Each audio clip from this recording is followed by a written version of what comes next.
Welcome to the Hypnos Sleep Channel. Tonight, Hypnos, the ancient Greek god of sleep, will guide us gently through supernovae, the great stellar endings that become beginnings for worlds, atoms, and distant measurements of the universe. For now, imagine a quiet galaxy seen from far away. Its spiral arms turn slowly through the dark. Then, in one small place, a single point of light brightens, and an old star begins to tell its final story. The calm promise of tonight's journey is simple.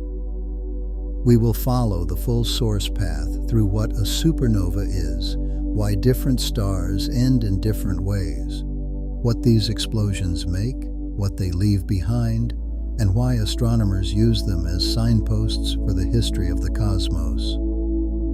A supernova can outshine entire galaxies for a few dazzling weeks.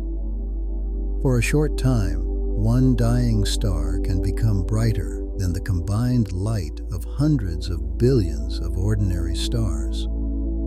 That does not mean it is larger than a galaxy. It means the explosion releases stored energy with astonishing speed, turning a single point in space into a beacon visible across cosmic distance. Astronomers have seen these sudden lights appear in galaxies so remote that the explosion happened before life on Earth became complex.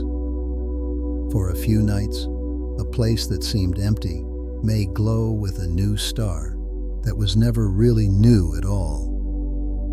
It was a death cry arriving after an immense journey through space. Then the brightness begins to fade, and the hidden work of physics becomes visible in the changing color of the light. The rise and fall tell scientists how much material was thrown outward, how hot it became, and what kind of star reached its final turning point. Every atom of iron in your blood was forged before starlight died. Inside you, there is a direct chemical link to the life of ancient stars. Iron is not something the universe made easily at the beginning. It had to be built through nuclear reactions in stellar interiors, where lighter elements were squeezed and transformed under immense heat. In massive stars, the creation of iron marks a dangerous stage because iron does not release energy in the same helpful way lighter fuels do.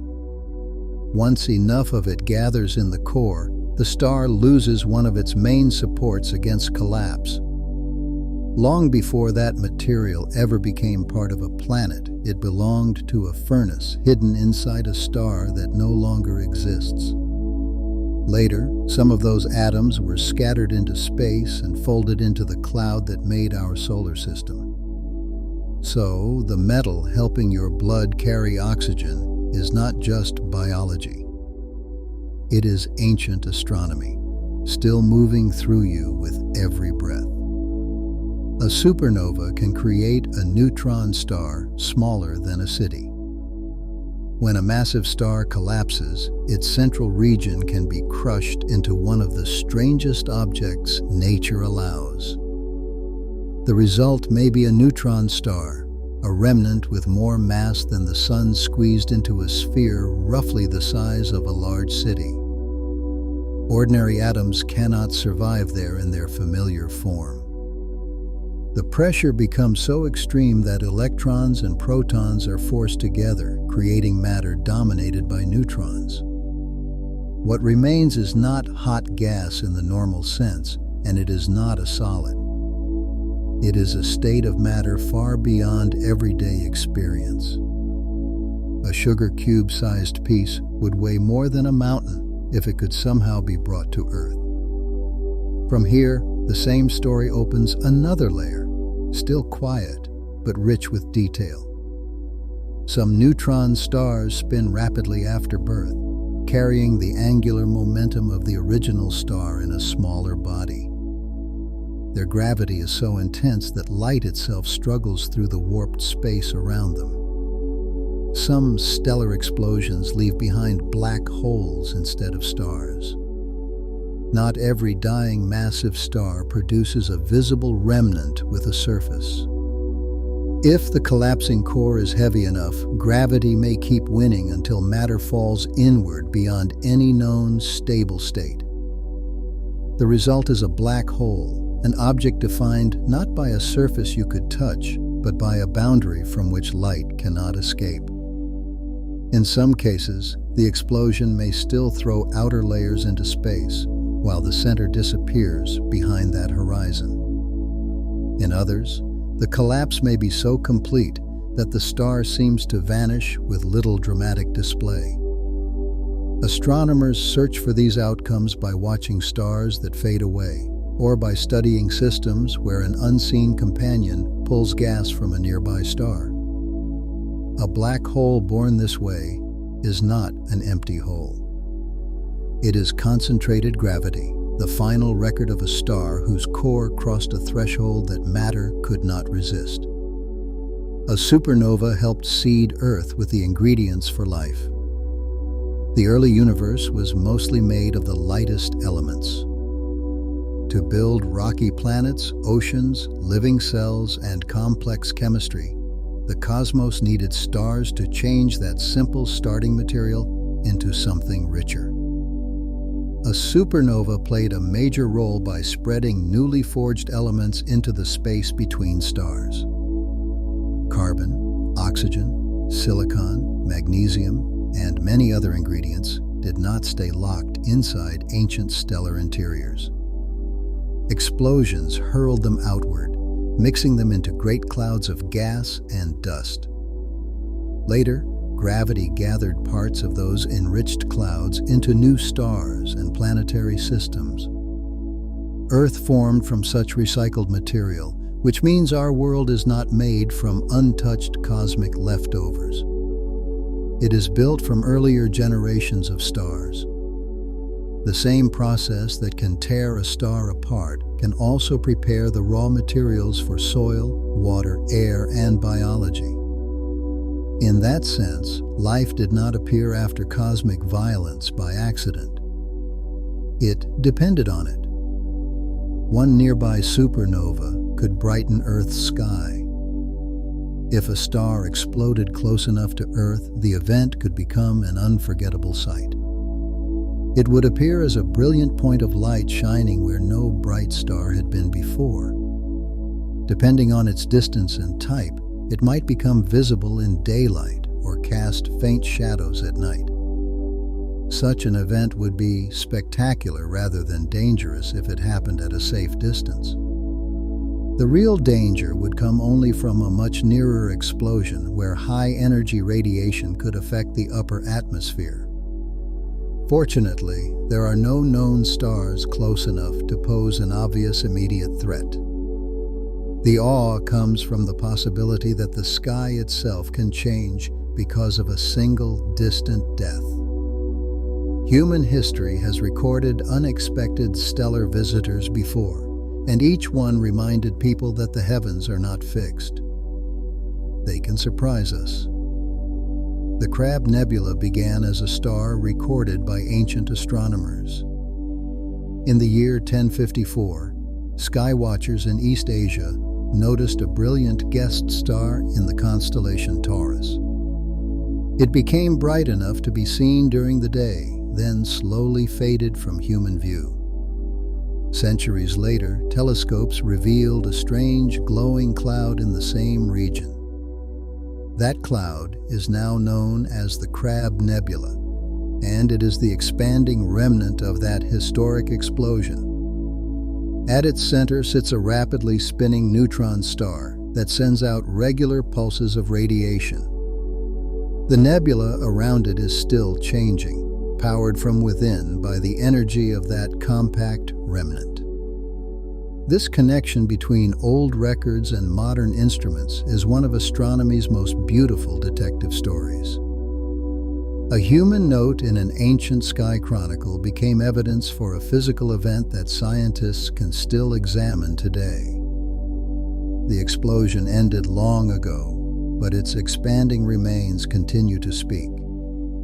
Type 1. a supernova, helped reveal that cosmic expansion is accelerating. In the late 20th century, astronomers used a special class of stellar explosions to measure the universe on enormous scales. These events are valuable because their brightness follows patterns that can be compared from one galaxy to another. By studying how bright they appeared and how much their light had been stretched by cosmic expansion, researchers expected to trace how gravity was slowing the universe down. Now the scene changes gently, from the bright flash to the physics beneath it. Instead, the data pointed to something astonishing. Distant explosions were dimmer than expected, suggesting the expansion of space had not been slowing in the simple way many models predicted. It was speeding up. This discovery led to the idea that a mysterious influence, now called dark energy, is shaping the large-scale future of the cosmos. The finding did not come from one object alone. It came from many carefully measured explosions, each acting. A star's death became a clue to the fate of everything. A dying star can blast its outer layers across light years. When the core of a massive star collapses, the material outside it can be driven outward with extraordinary force. Layers that once rested deep within the star begin racing into space, carrying heat, radiation, and newly exposed elements into the surrounding region. This expanding debris does not stop after a few days. It can keep moving for centuries, sweeping up nearby gas and forming a supernova remnant that spans vast distances. What began as a star with a defined edge becomes a growing structure far larger than the original object. In some remnants, filaments of glowing gas show where shockwaves have compressed and heated the material. These patterns are not random decorations. They are records of motion, density, and composition. By studying them, astronomers can reconstruct the death of the star. They can see which layers were thrown fastest, which regions collided with surrounding gas, and how the explosion reshaped its neighborhood. Supernovae are not endings alone because they make new beginnings possible. A star's destruction can feel. The material thrown outward does not simply disappear. It enters the interstellar medium, where it mixes with older gas and dust. Over time, that mixture can cool, gather, and become part of new star-forming regions. The shockwave itself may even help compress nearby clouds, pushing them toward collapse if conditions are right. This tells us a single explosion can influence the birthplaces of later stars. It can also enrich those places with heavier elements that planets need. The universe is not a collection of isolated events. It is more. Supernovae show that cosmic history has inheritance. They pass matter forward, not as memory in a human sense, but as chemistry, motion, and structure written into space. Massive stars explode when their cores can no longer resist gravity. For most of a massive star's life, balance keeps it alive. Gravity pulls inward, while energy from nuclear fusion pushes outward. This balance can last for millions of years, but it cannot last forever. As the star ages, it burns through different fuels in its core, moving through stages that grow hotter and more complex. Each stage is shorter than the one before it. Eventually, the inner core reaches a condition where it can no longer produce enough outward pressure to support the weight above. The collapse begins with awe-inspiring speed. Matter falls inward, densities rise, and the star's center is transformed. What happens next depends on the mass and structure of the star, But the crisis begins with that lost balance. The same gravity that helped form the star now becomes the force that ends its stable life. A supernova is not sudden for no reason. It is the result of the long battle that gravity finally wins. White dwarfs can detonate after stealing matter from a companion star. Some supernovae do not begin with a giant star collapsing. They begin in close binary systems where a white dwarf orbits another star.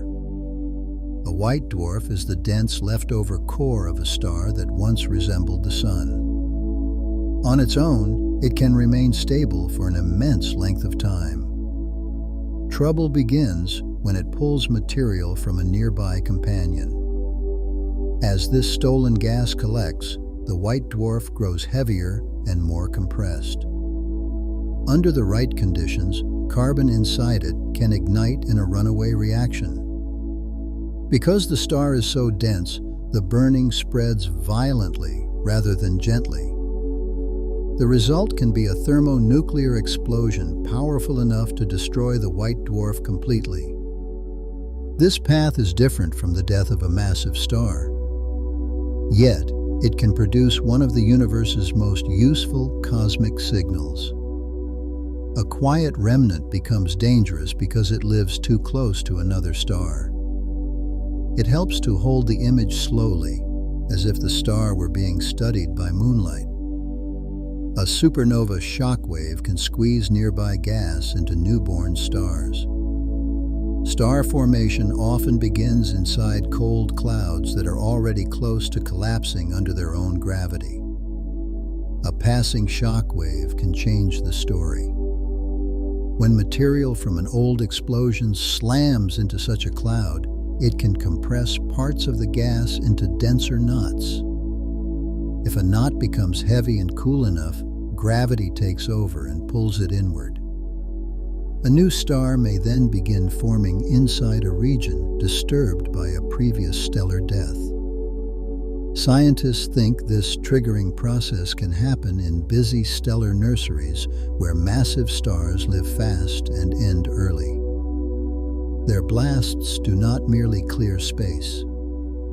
In the right setting, they can help create the next generation. This does not mean every shockwave gives birth to stars. Some are too strong and tear clouds apart instead. The outcome depends on timing, density, and environment. Space is filled with these delicate thresholds where destruction and creation sit close together. The brightest supernova can release more energy than ordinary ones.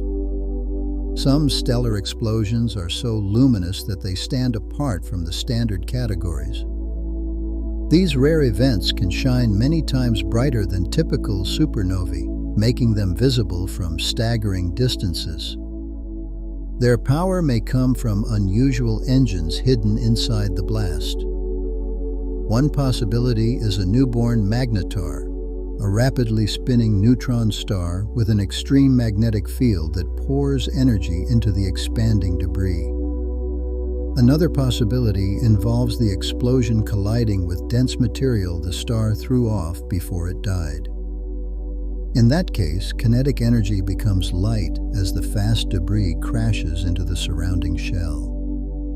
These brilliant events are valuable because they reveal extreme ways stars can lose mass and transform before death. They also let astronomers study distant parts of the universe that would otherwise be too faint. When one appears, it is not just brighter. It is a sign that the star lived a stranger life before it vanished. Cassiopeia. A is one of the Milky Way's youngest known remnants. This famous object lies in our own galaxy, and it gives astronomers a close view of stellar wreckage still in motion. Today, telescopes see a complex expanding shell where different elements glow in different wavelengths. Oxygen, silicon, sulfur, and iron appear in distinct structures, showing how the star's inner layers were torn apart and thrown outward. The remnant is especially valuable because it is young by astronomical standards. Its debris has not yet fully blended into the surrounding medium, so the original explosion remains easier to read. Images across radio, infrared, optical, and X-ray light reveal knots, arcs, and shock fronts. Each view exposes a different piece of the story. Cassiopeia A is not a static cloud. It is an unfolding aftermath, still teaching us how massive stars die. The first detected neutrinos from a supernova came from 1987A. When a star exploded in the Large Magellanic Cloud, astronomers received more than light. Detectors on Earth recorded a brief burst of neutrinos, tiny particles that interact so weakly that most pass through matter unnoticed. Only a small number were caught, but they carried enormous meaning. They confirmed that a collapsing stellar core releases most of its energy in neutrinos rather than visible light. The detection also proved that particles from an explosion beyond the Milky Way could be observed directly by instruments deep underground. This was a new kind of astronomy because it revealed the hidden collapse before the glowing display told the full story. The event became one of the most studied supernova in modern history, partly because it was close enough for detailed observation. Those few captured particles were. They gave scientists a glimpse into a region light could not immediately escape. A supernova neutrinos escape before the visible explosion reaches full brightness. In a collapsing massive star, neutrinos have a remarkable advantage. They can travel through dense material far more easily than light. During the earliest moments of collapse, the core becomes an incredibly crowded place where photons are trapped, scattered, and delayed. Neutrinos, however, stream outward almost at once. This tells us a burst of them can reach Earth before the supernova, visually bright.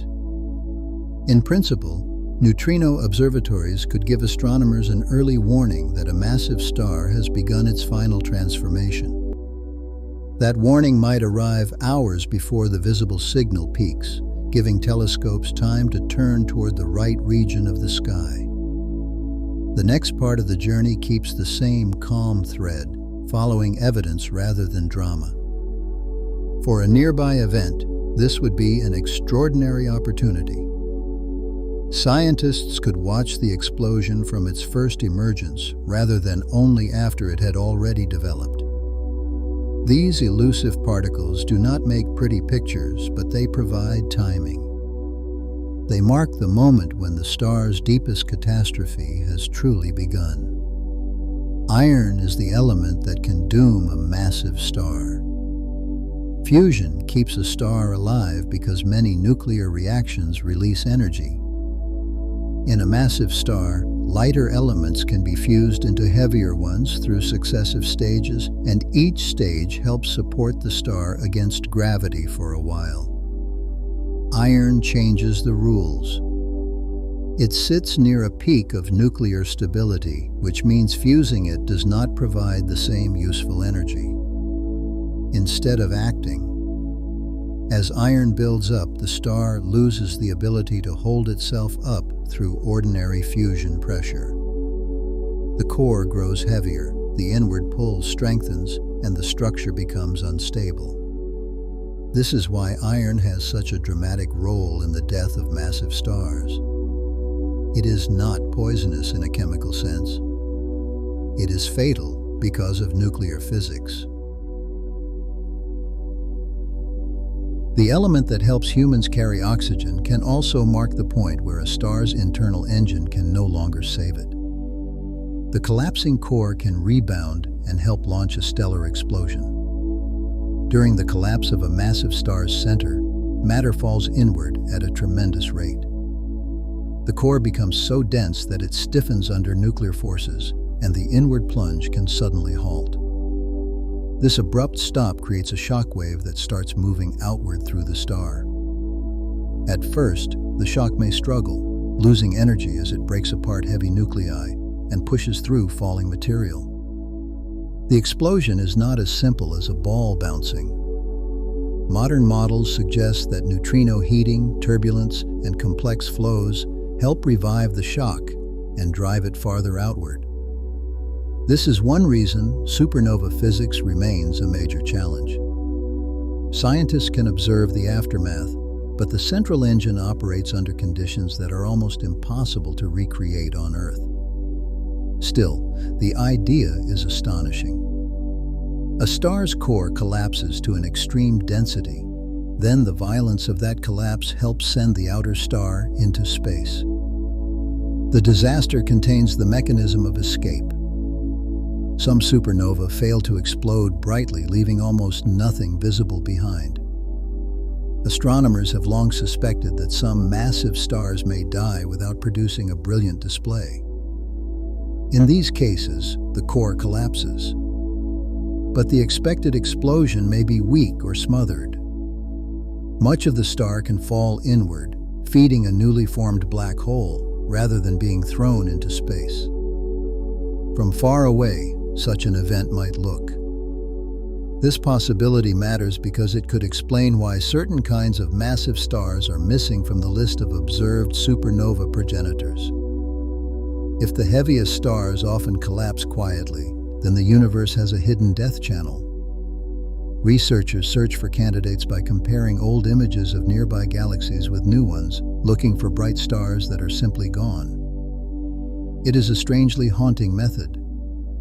Instead of discovering a spectacular new point of light, scientists notice an absence. A star that once shone has crossed into silence. Betelgeuse will someday explode, but probably not anytime soon. Betelgeuse is one of the most famous future supernova candidates in the night sky, partly because it is close enough and large enough to make people wonder when its final moment will arrive. It sits in Orion, glowing with a reddish color that marks it as a swollen supergiant near the end of its life. A few years ago, it dimmed dramatically, which led to public excitement and wild speculation. Astronomers later found that the change was probably caused by a giant cloud of material and cooling on its surface, not an immediate countdown to explosion. The star is unstable, enormous, and already far beyond the calm middle age of a star. Even so, stellar time does not move by human expectation. Its end could come tomorrow in cosmic terms or many thousands of years from now. When it finally happens, the sky will gain a breathtaking new light, but patience may be required. A supernova light can take millions of years to reach Earth. When astronomers see a distant star explode, they are not watching it happen in the present moment. They are receiving light that began its journey long ago. If the host galaxy is millions of light years away, the explosion may have occurred before modern humans existed, before familiar landscapes took shape, or before life on Earth entered its current chapter. And as the light fades, the meaning of the explosion becomes easier to see. This makes every distant supernova a kind of time capsule. The flash arrives late, carrying information from a place and era we can never visit directly. Telescopes turn that delayed light into data, revealing the temperature of the debris, the speed of the blast, and the chemistry of the destroyed star. The more distant the explosion, the deeper into history we are looking. A supernova found in a faraway galaxy is not just a bright event in space. It is an ancient message preserved by light, finally reaching our corner of the universe. Astronomers classify supernova by the fingerprints hidden in their light. A stellar explosion may look. When that light is split into a spectrum, dark and bright patterns appear. These patterns show which elements are present and how fast the material is moving. In this way, astronomers can tell one kind of supernova from another, even when the star itself was never seen before it died. Some spectra show hydrogen while others do not. Some reveal silicon, helium, oxygen, or iron group elements in ways that point toward a particular origin. The classification is not just naming. It is the beginning of the investigation. From those lines, researchers infer whether the explosion came from a collapsing massive star or from a white dwarf destroyed by runaway nuclear burning. The light becomes evidence. It is as if the universe leaves a coded report in every stellar death. Hydrogen lines can reveal whether a dying star kept its outer shell. One of the simplest clues in supernova astronomy comes from the presence or absence of hydrogen. Massive stars are born with hydrogen-rich outer layers, but not all of them keep those layers until the end. Strong winds, eruptions, or a nearby companion can strip the star before it explodes. When the supernova light is examined, hydrogen lines tell scientists whether that outer material was still present. If they are missing, the star had already been peeled down to deeper layers. That one clue changes the story of the star's life. It can reveal whether it aged alone or lived in a close relationship with another star. It can also show how much mass was lost before the final collapse. In a spectrum, hydrogen is more than an element. It is a witness to the star's last chapter. Type 1 supernovae are cosmic measuring tools with remarkable consistency. Some explosions are valuable not only because they are powerful, but because they can be compared across enormous distances.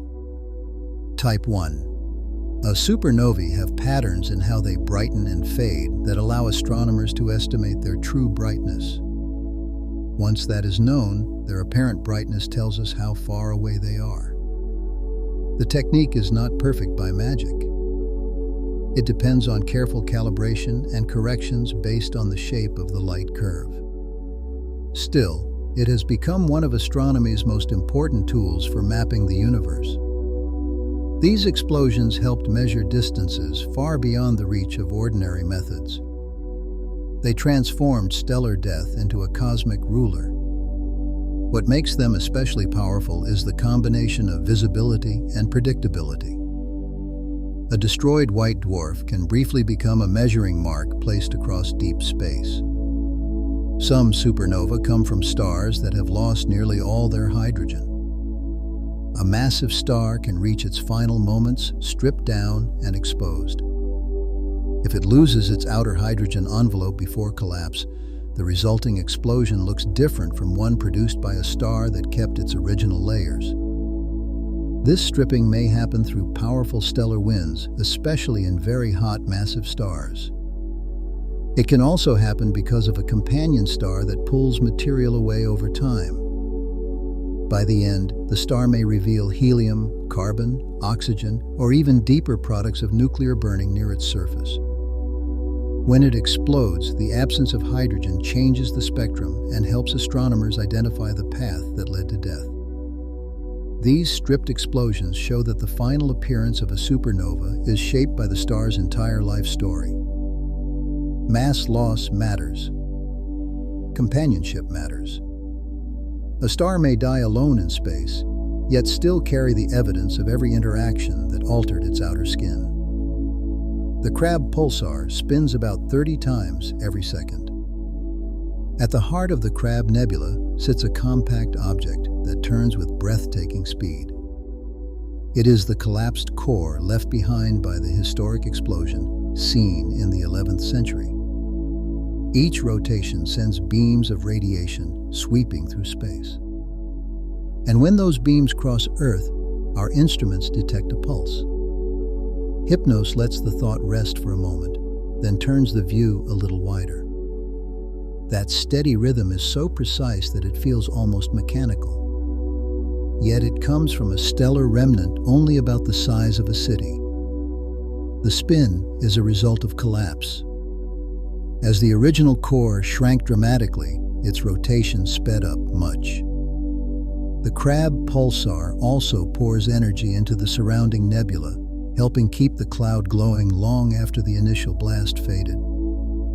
In one object, we see a clock, an engine, and a remnant all at once. It is a lighthouse made from the crushed heart of a star. A supernova remnant can glow across radio, optical, and X-ray light. The aftermath of a stellar explosion is not visible in just one kind of light. Different parts of the remnant shine through different physical processes, and each wavelength reveals a separate layer of the story. Radio observations can trace charged particles spiraling through magnetic fields. Optical light can show cooler filaments of gas where atoms have been excited by shocks. X-rays reveal regions heated to millions of degrees where high-speed material slams into its surroundings. A single remnant can therefore look completely different depending on the instrument used to study it. What appears faint in visible light may blaze in X-rays. What looks smooth in one band may break into knots in another. Astronomers combine these views to understand the whole structure. It is.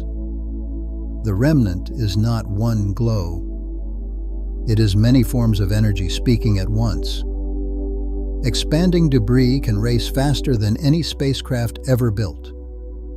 The material thrown outward by a supernova can move at thousands of kilometers per second. That speed is so far beyond human engineering that even our fastest probes seem slow beside it. A spacecraft may take years to cross the solar system. A supernova debris can cross comparable distances with astonishing force driven by the energy of the explosion and the violent release of pressure from the dying star. These fragments are not neat pieces. They are streams, knots, and sheets of gas carrying elements from different layers of the star. As they move, they crash into surrounding material and create shock fronts that heat the gas. Over time, the debris slows, but its pearly motion preserves clues about the explosion. Measuring these speeds helps astronomers estimate the energy involved and reconstruct the shape of the blast. The motion itself is a record of the star's final violence. A supernova creates calcium, which later becomes part of bones and teeth. The calcium in the human body has a cosmic history that reaches far beyond Earth. This element can be made in the lives and deaths of stars, then scattered into space by explosive events. It eventually becomes part of the raw material from which planets form. On Earth, calcium entered rocks, oceans, shells, skeletons, and living cells through long chains of geology and biology. When you think of bones and teeth, it is easy to picture them as purely earthly structures. Yet the mineral strength inside them depends on atoms that had to be produced before our planet existed. Supernovae are among the events that helped enrich the galaxy with such elements. They turn stellar interiors into shared material for later worlds. This makes the body strangely connected to cosmic recycling. A piece of your skeleton is not just a product of growth and nutrition. It is matter shaped by stars before it became part of life. Gold may form partly in explosive deaths and violent stellar mergers. Gold has always seemed rare and special on Earth, and its cosmic origin is just as dramatic. To create such heavy atoms, nature needs environments where atomic nuclei can rapidly capture neutrons. Neutron star mergers are now known to be powerful sites for this process, but some kinds of supernova may also contribute under the right conditions. Scientists are still studying exactly how much each source provides. What makes the question fascinating is that gold is not formed by ordinary stellar burning. It requires more extreme circumstances where matter is flooded with particles and transformed in a rush. The atoms later spread through space and become part of new generations of stars and planets. Long after that, humans dig them from Earth's crust and turn them into symbols of value. The story behind the metal is greater than any human meaning attached to it. From here, the same story opens another layer, still quiet, but rich with detail. Its origin belongs to the most violent chemistry in the universe. Titanium in ancient meteorites carries memories of nearby stellar explosions. Meteorites can preserve chemical clues from the time before planets fully formed. Some contain tiny mineral grains with unusual isotopic patterns, meaning their atoms have slightly different versions of the same elements than typical solar system material. Titanium is one element that can show these signatures. Such differences suggest that the cloud that formed the Sun and planets was not perfectly mixed. It carried traces of material from earlier stellar events, including explosions that enriched the local region of the galaxy. By studying meteorites, scientists can examine these ancient fingerprints in the laboratory. The small stone that falls to Earth may therefore contain evidence from stars that died before the solar system existed. This is one reason meteorites are so precious scientifically. They are not just rocks from space. They are preserved archives. Their chemistry lets researchers investigate what kinds of stellar debris were present when our planetary neighborhood was still being assembled. A supernova dust can survive and drift into future planetary systems. It may seem that an explosion powerful enough to destroy a star would leave no fragile grains behind. Yet, observations show that dust can form within supernova debris, and some of it may endure the harsh environment that follows. These grains can include compounds rich in carbon, oxygen, silicon, and other elements. Once they escape into interstellar space, they join the wider mixture from which new stars and planets can eventually form. Dust is more important than it sounds. It helps cool gas clouds, shields molecules from radiation, and provides surfaces where chemistry can happen. Some pre-solar grains found in meteorites appear to have formed around dying stars or in their explosive aftermath. They arrived in the early solar system already carrying unusual isotopic signatures. A grain smaller than a speck can hold a history older than Earth. A supernova dust shows how even the tiniest particles can survive immense destruction and enter new worlds. Shock waves from dead stars sculpt glowing bubbles in interstellar gas. The space between stars is not truly empty. It contains thin gas, dust, magnetic fields, and clouds of material spread across vast distances. When a supernova shock wave moves through this environment, it can push gas outward and create expanding cavities. The edges of these cavities may glow where the gas is compressed and heated. Over long times, repeated explosions from massive stars can carve large superbubbles that reshape parts of a galaxy. These structures influence where gas collects, where it becomes too hot to collapse, and where future star formation may be encouraged or suppressed. The result is a feedback cycle between stars and their surroundings. Massive stars form from interstellar gas, then later return energy to that gas through winds and explosions. The galaxy is shaped by this give and take. A supernova does not simply happen inside a background. It alters the background, leaving enormous curved signatures in the material between stars. Some supernova happen when two white dwarfs spiral together.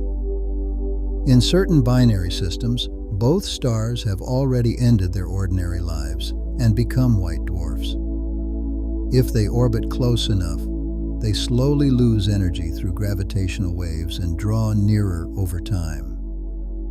The process can take millions or even billions of years, but the final stages may be dramatic. When the pair merges or transfers material unstably, the combined mass and compression can trigger runaway nuclear burning. This is one proposed route to a Type 1a supernova. It is difficult to observe directly because the stars are small and faint before the explosion. Afterward, the blast may erase much of the evidence. Scientists look for clues in the explosion's brightness, spectra, and surrounding environment. The idea is astonishing because it turns two stellar corpses into one final eruption. These objects are not active stars in the usual sense. Yet together, under gravity's slow pressure, they can produce a flash visible across the universe. A white dwarf explosion can completely destroy the star. The star is already dense with carbon and oxygen packed under tremendous pressure. When runaway burning begins, the energy released can exceed the gravitational binding that holds the object together.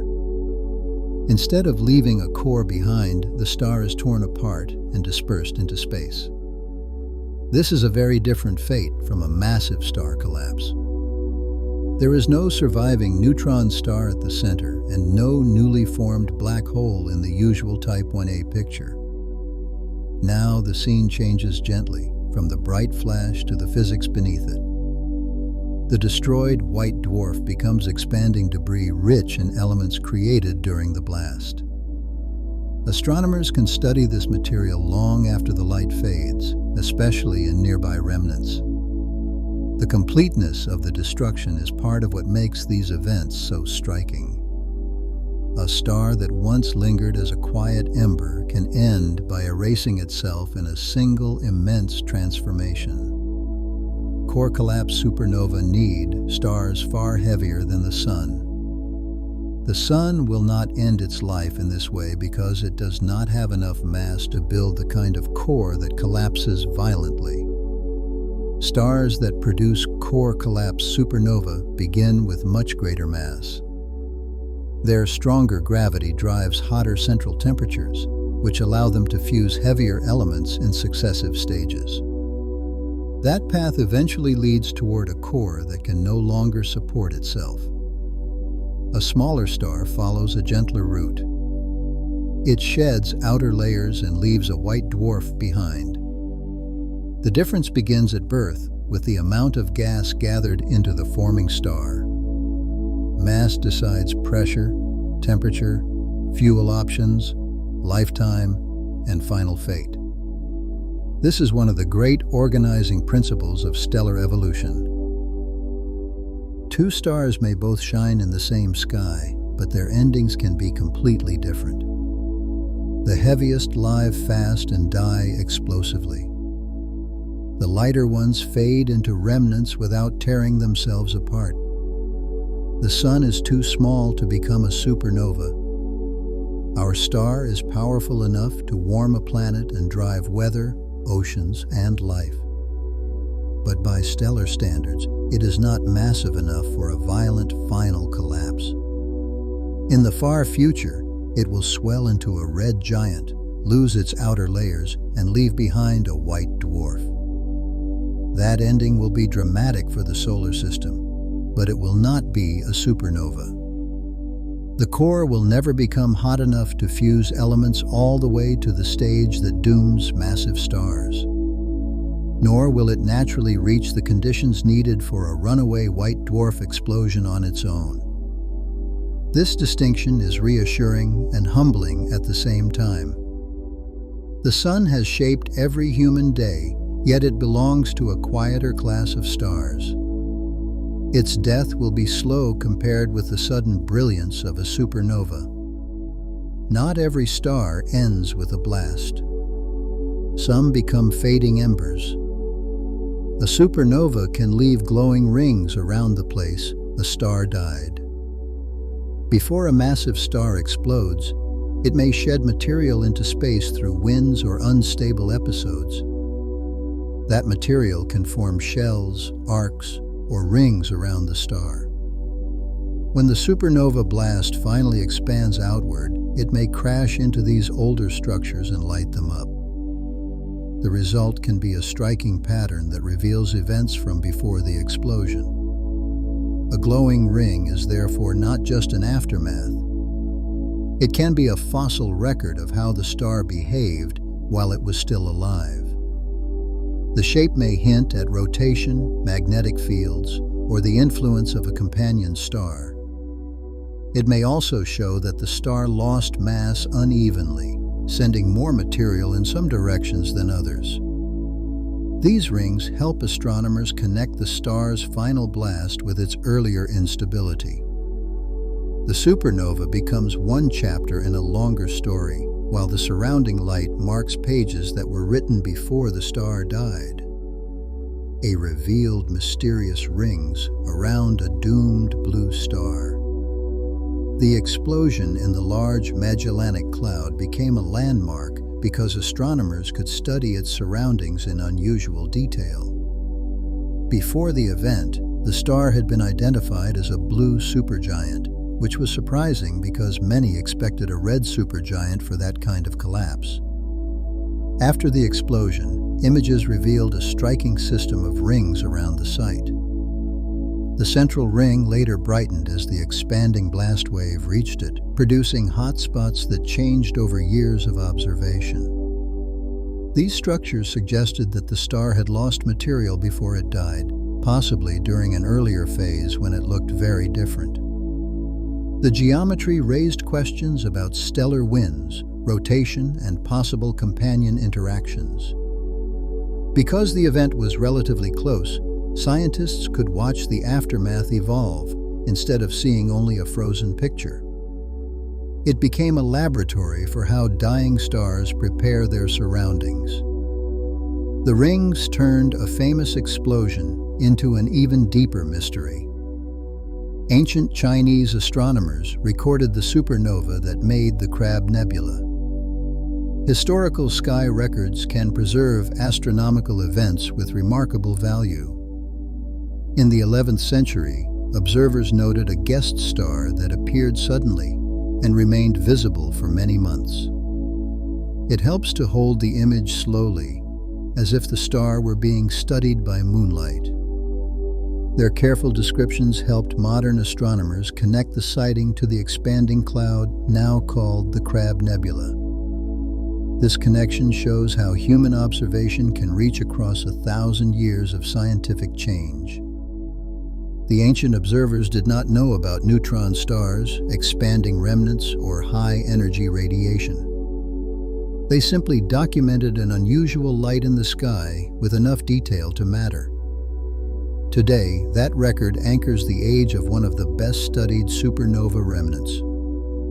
It lets scientists compare the nebula's current expansion with the known time since the explosion became visible on Earth. In a beautiful way, ancient astronomy and modern astrophysics became partners. A note from the past helps explain a glowing object we now study with instruments in space and on the ground. Tycho Brahe studied a supernova that challenged the unchanging heavens. In the 16th century, many scholars still inherited the old belief that the heavens beyond the moon were perfect and unalterable. Then, a brilliant new star appeared in Cassiopeia. Tycho Brahe observed it carefully and showed that it did not shift position the way a nearby atmospheric or solar system object would. It had to belong to the distant celestial realm. This was a profound to the idea of an unchanging sky. The event is now known as Tycho's supernova, and its remnant can still be studied today. What made Tycho's work so important was not only the brightness of the event. It was the precision of his observations and the intellectual courage to follow what the measurements showed. A sudden light in the sky helped loosen an ancient worldview. Long before photography or spectroscopy, a supernova became evidence that the universe was active, changing, and far stranger than tradition allowed. Kepler's supernova was the last clearly observed one in our galaxy. In the year 1604, a bright new star appeared in the sky and drew the attention of Johannes Kepler. It was visible to the unaided eye and became one of the great astronomical events of the early telescopic age, although telescopic astronomy was only just beginning. Since then, No supernova in the Milky Way has been clearly witnessed by people on Earth in the same direct way. That long absence is surprising because astronomers estimate such explosions should happen in our galaxy every few centuries. An explosion on the far side of the galactic disk could be concealed from ordinary eyes. Kepler's event therefore holds a special place in history. It was not the most recent explosion in the galaxy necessarily, but it was the last one humans plainly saw. The next could be hidden or unforgettable. Modern telescopes find thousands of supernovae in distant galaxies each year. For most of history, supernova discoverers depended on patient observers noticing a new point of light. Now, the search is systematic. Robotic surveys scan large areas of sky, compare new images with older ones, and flag objects that have changed. This approach has transformed supernova astronomy from rare discovery into statistical science. By finding thousands of events, researchers can study patterns across many kinds of galaxies and stellar environments. They can catch unusual explosions, measure cosmic distances, and improve models of how stars die. Large samples also reveal rare categories that might have been missed in the past. A single strange event can be interesting, but thousands allow scientists to ask deeper questions. Which galaxies produce which types? How often do the brightest events occur? What kinds of stars are responsible? The night sky is no longer just watched. It is monitored with extraordinary persistence, allowing stellar deaths to be found almost as soon as they announce themselves. Automated sky surveys now catch stellar explosions while they are still rising. Timing is everything when a star explodes. The earliest light can carry clues that vanish quickly as the debris expands and cools. Automated surveys make it possible to detect a supernova before it reaches peak brightness, sometimes within hours or days of first light. This early discovery lets astronomers trigger follow-up observations across many wavelengths. They can watch the temperature change, look for signs of material surrounding the star, and search for brief flashes caused by shock breakout or companion interaction. These opening moments are precious because they connect the visible event to the star's final structure. Older astronomy often found supernova after they were already well developed. Modern surveys are changing that by turning the sky into a continuous experiment. The first rise of light is, if captured early, it can reveal details that later chapters blur or erase. The next part of the journey keeps the same calm thread, following evidence rather than drama. Some stars shed shells of gas before their final explosion. The last stages of a massive star's life can be unstable. Long before the final collapse, the star may push material into space through powerful winds or sudden outbursts. These shells can sit around the star. When the eventual explosion reaches them, the collision can produce extra brightness and distinctive spectral features. This tells astronomers that the star was not calm before death. It may have been losing mass rapidly, pulsing, or responding to changes deep in its interior.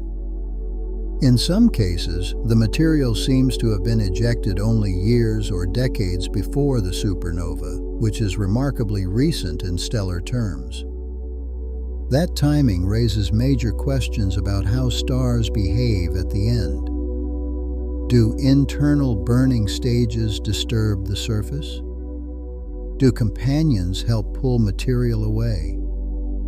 These shells turn the surrounding space into a diary.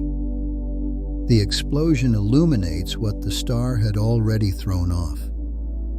The supernova blast can collide with old stellar winds. Massive stars often shape their surroundings before they die.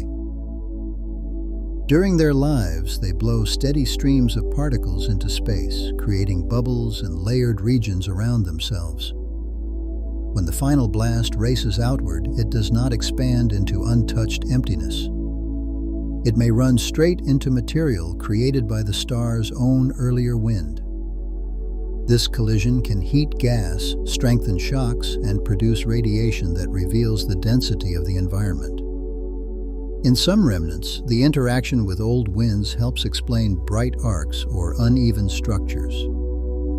The details depend on what kind of wind the star had during different phases of its life. A red supergiant wind is dense and slow. A hotter star can drive a faster, thinner wind. These earlier outflows build the stage on which the supernova later performs. By studying the collision, astronomers can infer not only how the star died, but how it lived before the final moment. That collision can make the explosion glow far longer than expected. Some supernovae stay bright because their expanding debris keeps crashing into nearby material. The explosion begins with a powerful release, but the ongoing interaction converts motion into light over an extended period. If the surrounding gas is dense, this process can maintain luminosity for months or even years. Astronomers recognize such cases through narrow emission lines and unusual light curves that do not fade as quickly as simpler models predict.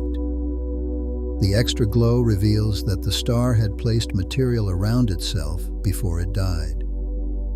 In effect, the supernova runs into its own past. The brightness becomes a record of that encounter. These long-lasting events are especially useful because they make hidden mass loss visible. Without the collision, the old gas might have remained too faint to study.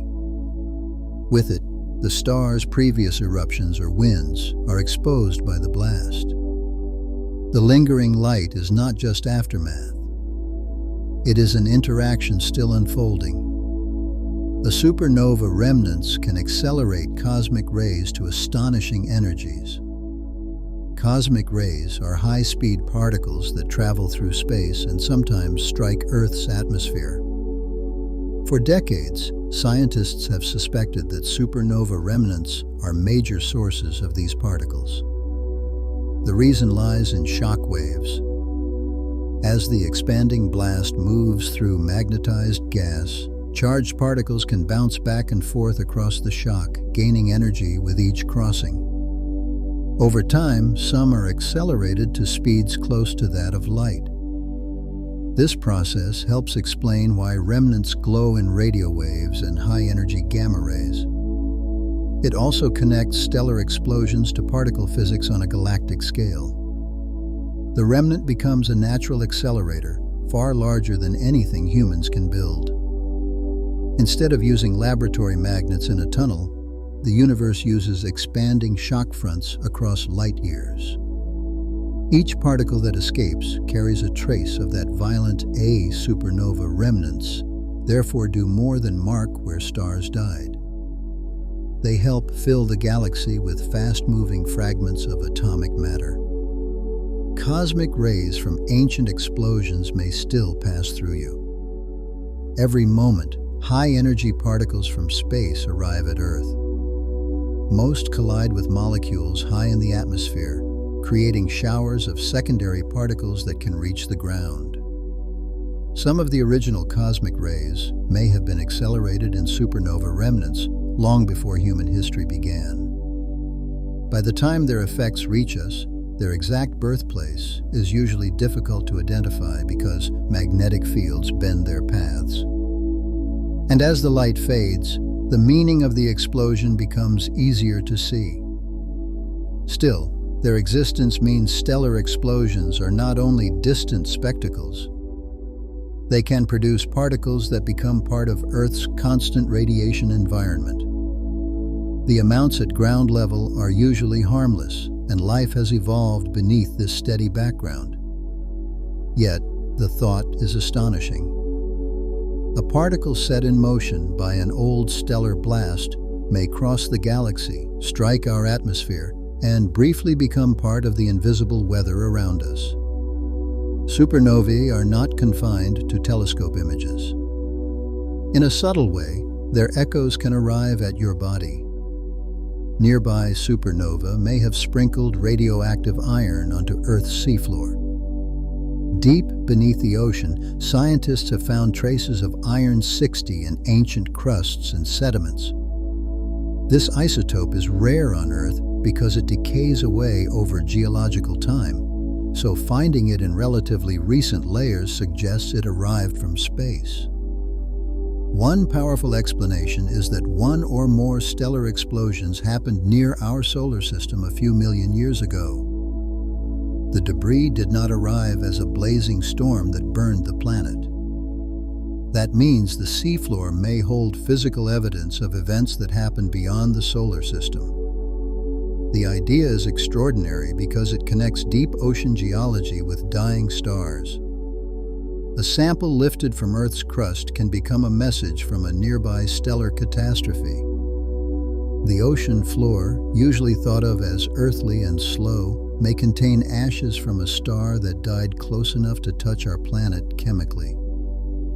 A supernova shock can compress magnetic fields into tangled glowing arcs. When an expanding blast wave moves through space, it does not only sweep up gas, it also disturbs magnetic fields that thread through the interstellar medium. These fields are invisible on their own, yet they influence charged particles and shape how energy moves through the remnant. As the shock advances, it can squeeze and amplify magnetic fields, creating regions where particles spiral and radiate. The result can be bright arcs, rims, and filaments that reveal the hidden structure of magnetism in space. These features are not decorative. They show where the blast is strongest, where particles are being energized, and where the surrounding environment resists the expansion. In some remnants, thin, bright edges suggest extremely efficient particle acceleration. The physics is complex, but the picture is simple enough to feel astonishing. A dead star can take an invisible galactic field and make it visible through motion, heat, and light. The Veil Nebula is a vast remnant of an ancient explosion. In the constellation Cygnus, delicate strands of glowing gas mark the remains of a star that exploded thousands of years ago. Through a telescope, the structure looks. The original star vanished long before recorded history, yet its expanding remains still cover a region far wider than the full moon appears from Earth. The visible threads shine because the blast wave is heating gas and exciting atoms as it passes. Different colors reveal different elements and temperatures, which lets astronomers study the impact of the explosion on its surroundings. What makes this object especially compelling is its scale. A single star died, and the aftermath became a sprawling celestial structure large enough to span many light years. The Veil Nebula shows that a supernova does not end with a flash. It can leave a luminous architecture that endures for millennia. A supernova can carve giant cavities through the gas between stars. Galaxies are filled with gas that can be gathered, heated, pushed aside, or blown open. When massive stars explode, their shock waves drive energy into this material and can clear out huge low-density regions. In places where many massive stars are born together, repeated explosions can overlap and create superbubbles. These cavities may stretch across hundreds of light years with hot gas inside and denser material swept toward their edges. This sculpting changes the future of the region. Gas that is dispersed may stop forming stars for a while. Gas piled along a shell may later become dense enough to collapse. In that way, supernovae help regulate the rhythm of star birth inside galaxies. They are part of a feedback loop between stars and the medium that forms them. The galaxy is not still between one generation and the next. It is being stirred, hollowed, and reshaped by the deaths of its brightest stars. Stellar explosions help stir galaxies. Elements made in stars would not matter as much if they stayed locked in one place. Hypnos lets the thought rest for a moment, then turns the view a little wider. A supernova helps spread them. Their blasts drive enriched material outward, pushing atoms from stellar interiors into wider galactic space. Over time, this mixing changes the chemistry of the gas from which later stars form. A young star born after many earlier explosions can contain more heavy elements than one born near the beginning of cosmic history.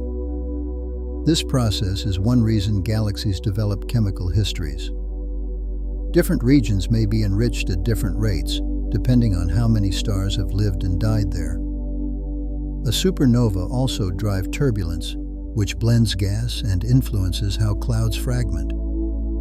The result is a galaxy that slowly becomes more complex. Every generation leaves a chemical inheritance for the next.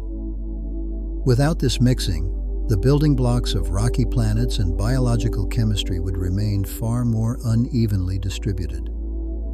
Stellar death helps make galaxies fertile. Without supernova, galaxies would have far fewer heavy elements. The universe began with mostly hydrogen, helium, and a little lithium. That simple chemistry could make stars, but not rocky worlds. Heavy elements had to be manufactured later inside stars and during violent stellar events. Supernovae are among the main ways those elements escape into space. They enrich galaxies with oxygen, silicon, sulfur, iron, and many other ingredients needed for planets and life. If these explosions never happened, much of that material would remain trapped in stellar remnants or would never be made in sufficient amounts. Galaxies would still shine, but their later generations of stars and planets would be very different. There would be fewer solid surfaces, fewer mineral-rich worlds, and less chemical variety. Supernovae are therefore not just dramatic endings. They are one of the reasons the universe became materially interesting. The complexity beneath your feet is tied to explosions that scattered the periodic table into space. The universe's first supernova may have enriched space with new chemistry. The earliest stars formed from gas almost untouched by previous generations. They were born in a universe without the rich mix of elements we see today. When some of those first stars died, their explosions changed the chemical future of everything around them. They released heavier elements into the surrounding gas, creating the first seeds of cosmic complexity. Later stars formed from material that was no longer pristine.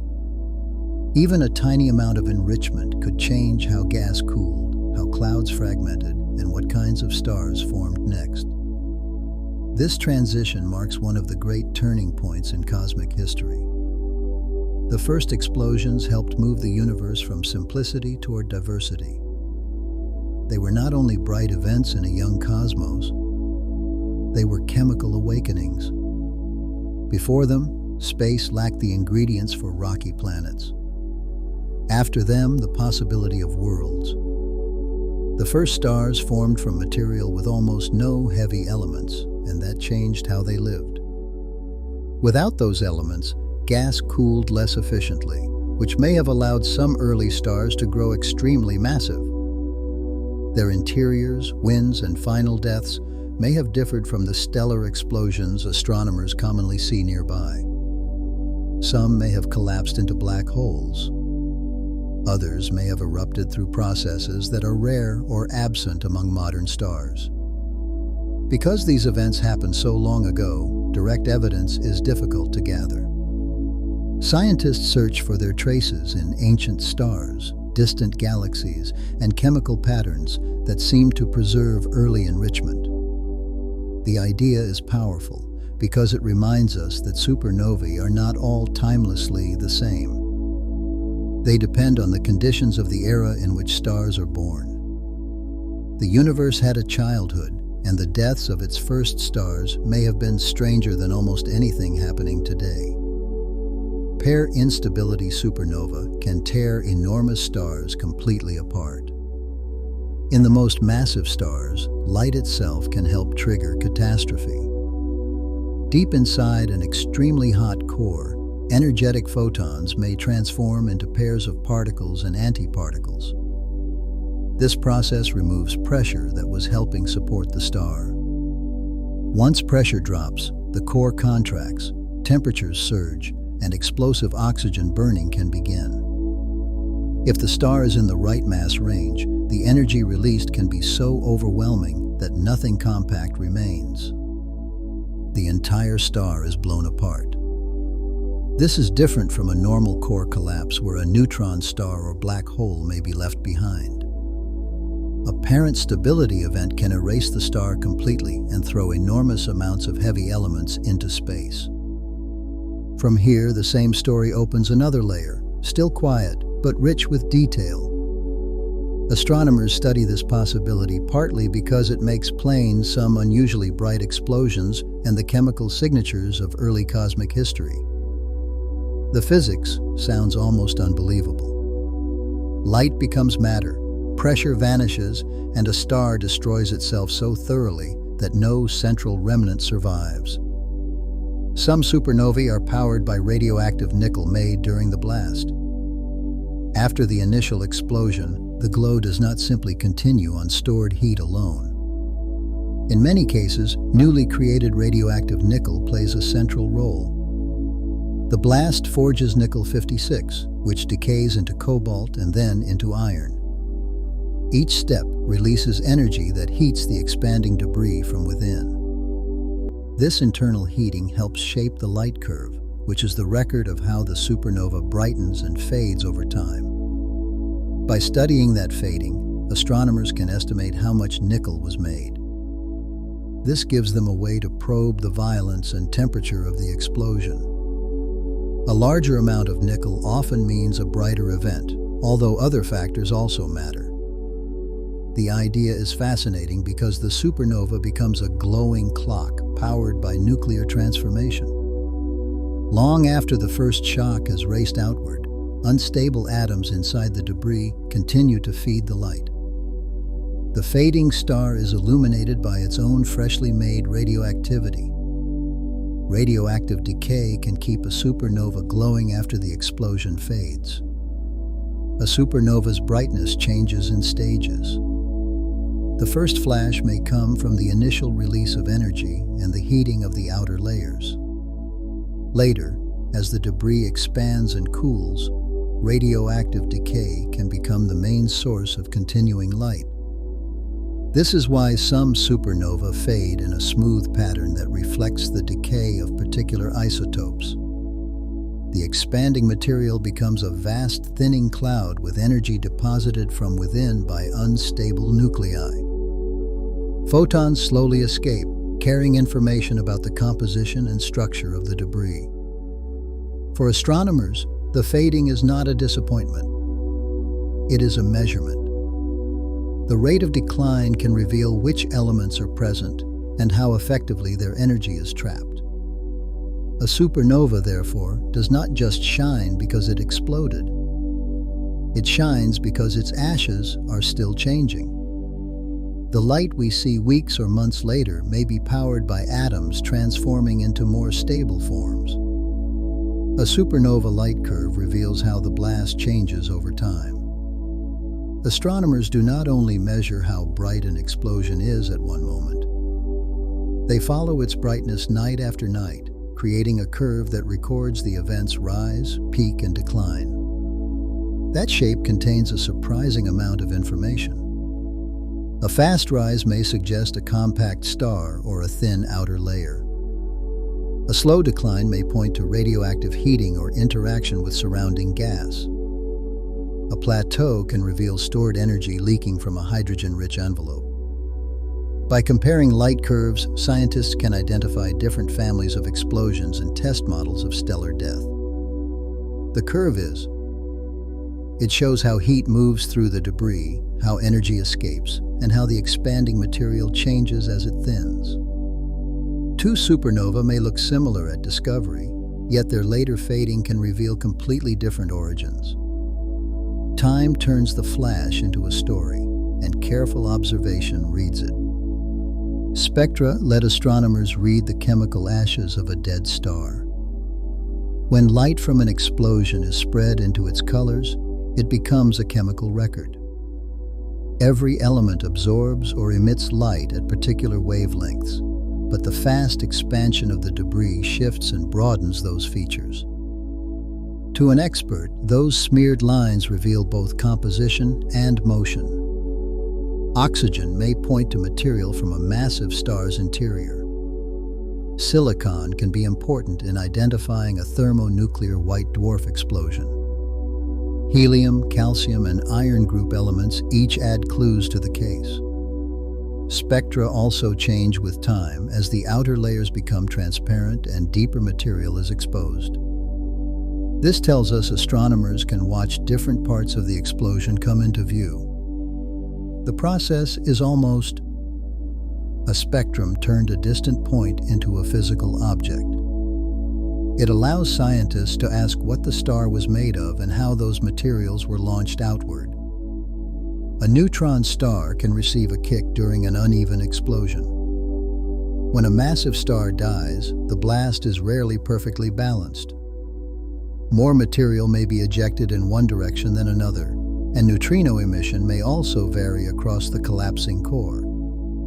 That imbalance can push the newly formed neutron star away from the explosion site.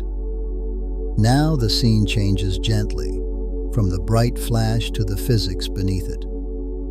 Some of these compact remnants travel through space at hundreds of kilometers per second. This kick is important because it helps explain why pulsars are often found offset from the centers of their remnants, or racing through the galaxy on unusual paths. The effect is a reminder that a supernova is not a tidy sphere expanding evenly in all directions. It is a turbulent, three-dimensional event filled with instabilities. A tiny asymmetry in such a powerful explosion can have enormous consequences. The star's crushed core becomes a runaway object carrying the imprint of the blast that made it. Its motion is the recoil of stellar death. Some neutron stars flee their birthplaces at tremendous speeds. A neutron star may begin life near the center of a supernova remnant, but it does not always stay there. If the explosion gave it a strong enough kick, it can shoot away. Over thousands of years, it may move far from the glowing debris that marks the original blast. Some leave trails or bow shocks as they plow through surrounding gas. Others are found isolated, with their birthplace difficult to reconstruct. Their speed tells scientists about the asymmetry of the explosion and the violent conditions of core collapse. It also affects the future of binary systems. If a massive star had a companion, a strong kick can disrupt the pair and send both objects on new paths.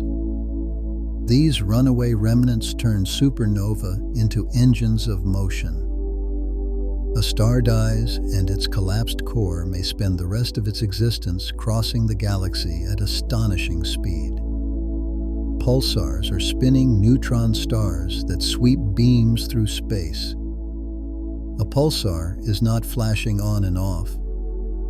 It is rotating.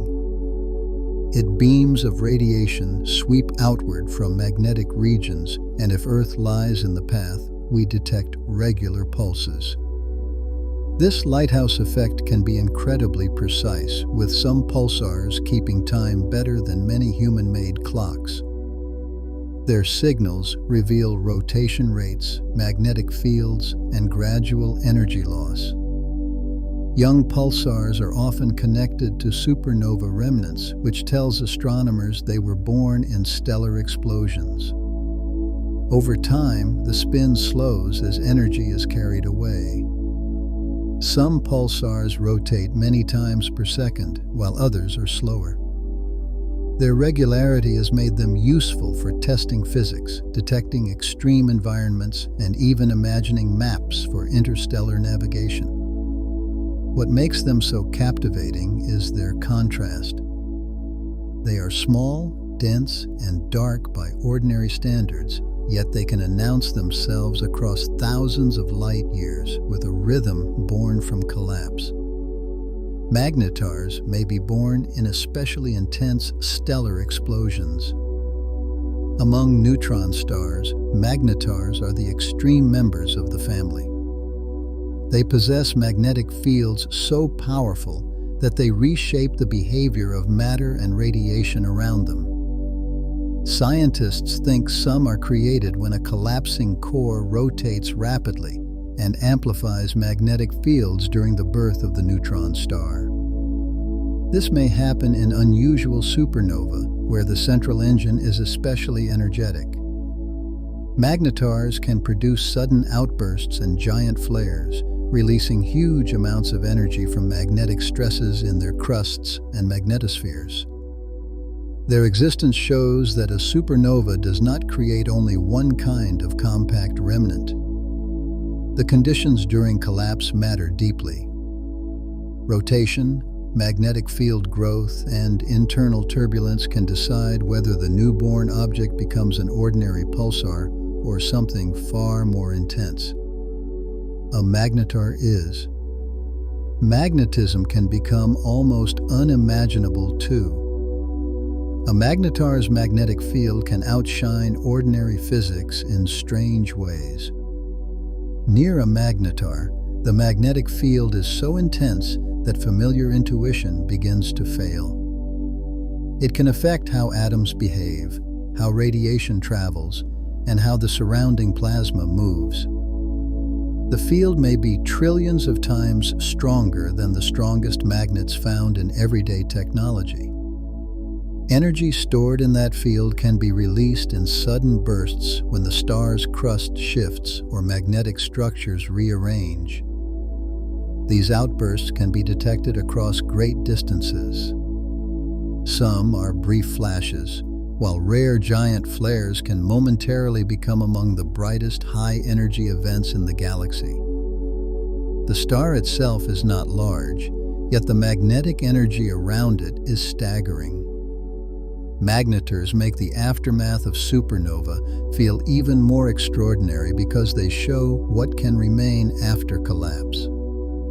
Not just dense matter, not just fast rotation. A newborn remnant can also carry a magnetic field so powerful that space around it becomes an active, violent environment. It helps to hold the image slowly, as if the star were being studied by moonlight. Superluminous supernova may be powered by newborn magnetars. Some stellar explosions are too bright to be easily explained by the usual radioactive heating alone. One leading idea is that a rapidly spinning magnetar forms at the center and injects extra energy into the expanding debris. As the magnetar slows, it loses rotational energy, which can heat the material around it and make the supernova shine far more intensely. This model can explain why certain events remain luminous for longer than expected, and why their light curves have unusual shapes. The concept is dramatic because the explosion is not powered only by the initial blast. A compact engine continues working inside the debris, feeding it from within. Astronomers compare observations with models to infer the magnetar's possible spin and magnetic strength. These events may reveal what happens when a star's death produces a remnant born with extraordinary properties. In that case, the brightest display is partly driven by the tiny object hidden at its center. Some exploding stars were once hidden inside thick cocoons of dust. Not every dying star is easy to see before or during its explosion. Some are surrounded by dust created through winds, eruptions, or mass loss in their final stages. Dust absorbs visible light and re-radiates energy in infrared wavelengths, which can make the star faint or invisible to ordinary optical surveys. When the explosion happens, the blast and radiation may heat or destroy some of this dust, revealing a complex environment that had been concealed. Infrared observations are especially important for finding and understanding these hidden events. They show that our senses of supernova can be biased toward explosions that are not heavily obscured. This matters in dusty galaxies, where star formation is intense and many massive stars may die behind curtains of material. A hidden supernova is still powerful, but its light reaches us transformed. The dust changes what we can see, and in doing so, it tells us how the star prepared for death. Infrared telescopes can uncover supernova that visible light partly misses. Dust is one of astronomy's great filters. It can block and scatter visible light, making distant events harder to detect.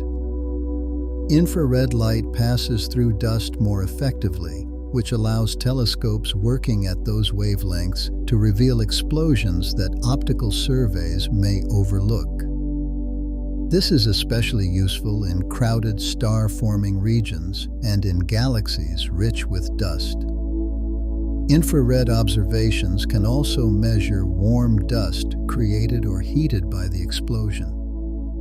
That gives scientists insight into the environment around the dying star and the material it lost before the blast. Some supernova look modest in visible light, but become far more revealing in infrared data. This changes the way astronomers estimate how often stars explode and where those explosions occur. The universe does not present every event in the same color. To understand stellar death fully, researchers need more than human visible light. Infrared telescopes open a deeper view into obscured cosmic endings. Light echoes can reveal explosions that happened centuries ago. A supernova's light does not always reach us by one direct path. Some of it can travel outward, strike dust clouds, scatter, and arrive at Earth long after the original flash faded. This delayed signal is called a light echo. It can appear as a faint moving glow around the site of an old explosion. The idea is remarkable because it lets astronomers study light from an event that humans missed or only partly recorded. In some cases, spectra of light echoes can reveal the type of a centuries-old supernova. The dust acts. It also provides three-dimensional information about dust around the remnant. A light echo turns space itself into an archive. The original star is gone. The bright event is over. And yet its light can still be found taking longer routes through the surrounding darkness. Interstellar dust can reflect supernova light. Dust grains between stars are tiny, but across huge clouds, they can redirect enough light to matter. When a supernova flash reaches such a cloud, some photons scatter toward Earth after traveling an indirect path. Because that path is longer, the reflected light arrives later. The effect can make the past visible again, not as imagination, but as actual delayed radiation from the event. The next part of the journey keeps the same calm thread, following evidence rather than drama. Astronomers can use this to study both the explosion and the dust. The shape and motion of the echo reveal where the dust lies in 3 dimensions. The color of the scattered light can show how the grains affect different wavelengths. This is a beautiful example of how empty-looking space contains useful structure. Dust is usually treated as something that hides the universe.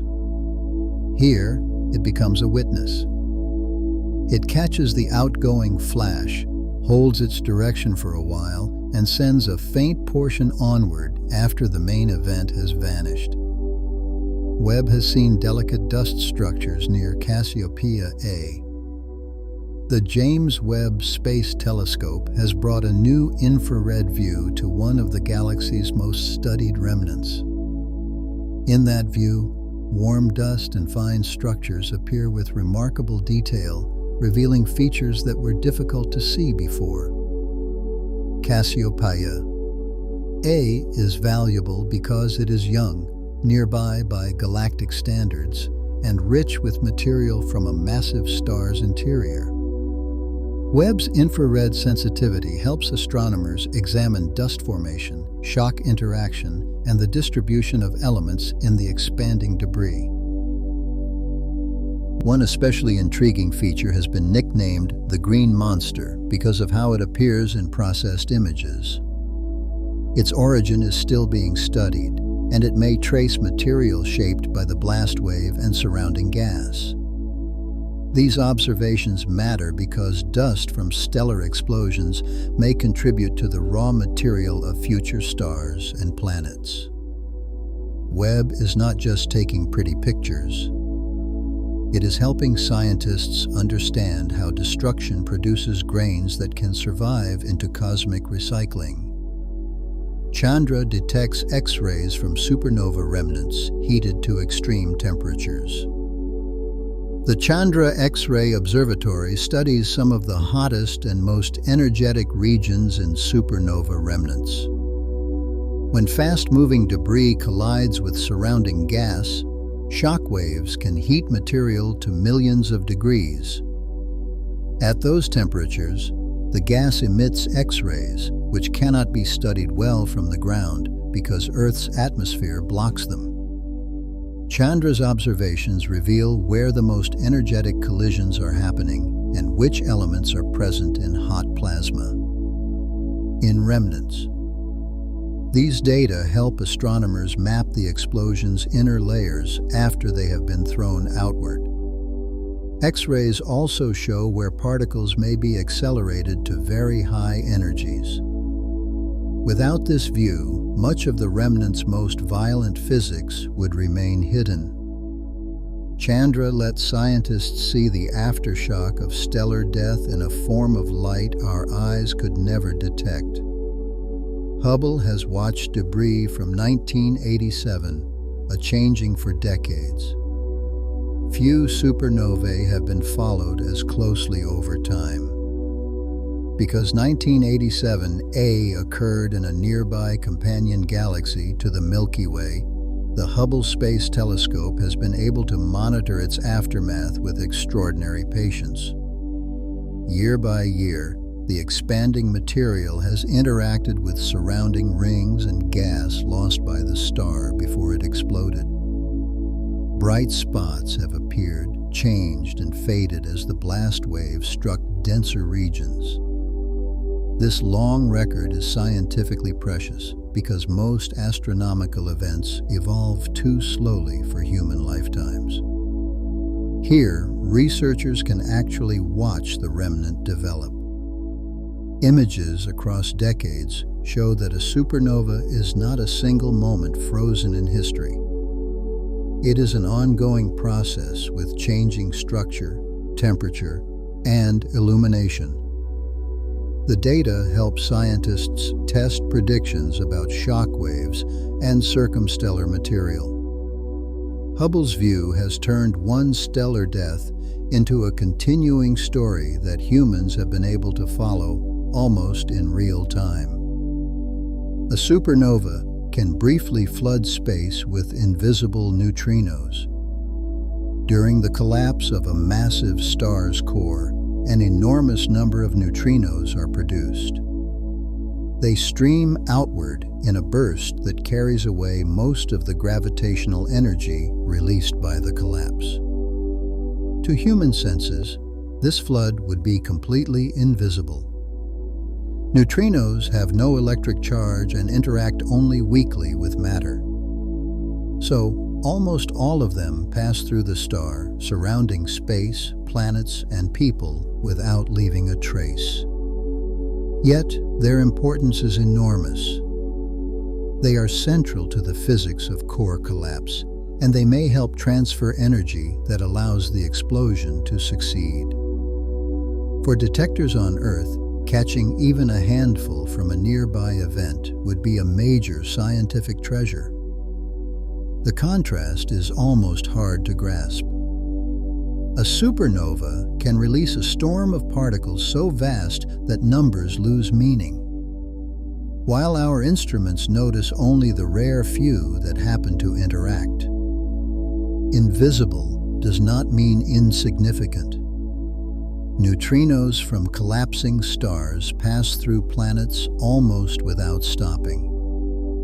And as the light fades, the meaning of the explosion becomes easier to see. Matter is mostly transparent to neutrinos. A particle born in a stellar collapse can cross enormous distances and then pass through Earth as if our planet were barely there. To detect them, scientists build huge instruments filled with water, ice, or other materials, then watch for the rare flashes created when one finally interacts. The vast majority pass through unnoticed. This makes neutrinos frustrating and wonderful at the same time. They are difficult to catch, but they carry information from places light cannot easily escape. In a supernova, they emerge from deep inside the collapsing core long before photons can travel freely through the dense stellar material. When a detector records them, it is capturing a signal from the hidden center of the event. A nearly ghost. A supernova neutrino detectors wait patiently in deep underground laboratories. Around the world, enormous detectors are built beneath rock, ice, or other shielding to reduce interference from ordinary background radiation. They are not watching the sky in the familiar way. They are waiting for rare particle interactions caused by neutrinos passing through their detector material. Most days, they record signals from the sun, the atmosphere, or other sources. But if a nearby massive star collapses, the instruments could register a sudden burst from the same direction in time. Networks can share alerts, so astronomers know to search for the coming light. This patient readiness is one of modern astronomy's most exciting forms of preparation. A detector may wait years or decades for a galactic supernova, yet the payoff would be extraordinary. It would reveal the hidden timing of the collapse and give telescopes an early chance to observe the visible explosion. These laboratories are: gravitational waves may someday reveal hidden details of stellar collapse. When a massive star's core collapses unevenly, it can disturb space-time itself. Those ripples are gravitational waves. If a supernova happens close enough and with enough asymmetry, future detections could provide information that light and neutrinos cannot fully supply. The waves would come from the motion of dense matter deep in the core, where the explosion mechanism is born. That region is hidden from ordinary telescopes. Gravitational waves could reveal rotation, turbulence, and oscillations during the first moments of collapse. Detecting them from a supernova is difficult because the signal may be weak and complex. Still, the possibility is thrilling. It would add a new sense to astronomy. Light shows the glowing debris. Neutrinos reveal particle escape from the core. Gravitational waves would carry the pattern of the collapsing mass itself. Together, those signals could turn a future nearby supernova into one of the richest scientific events ever observed. The core of a massive star can collapse in less than a second.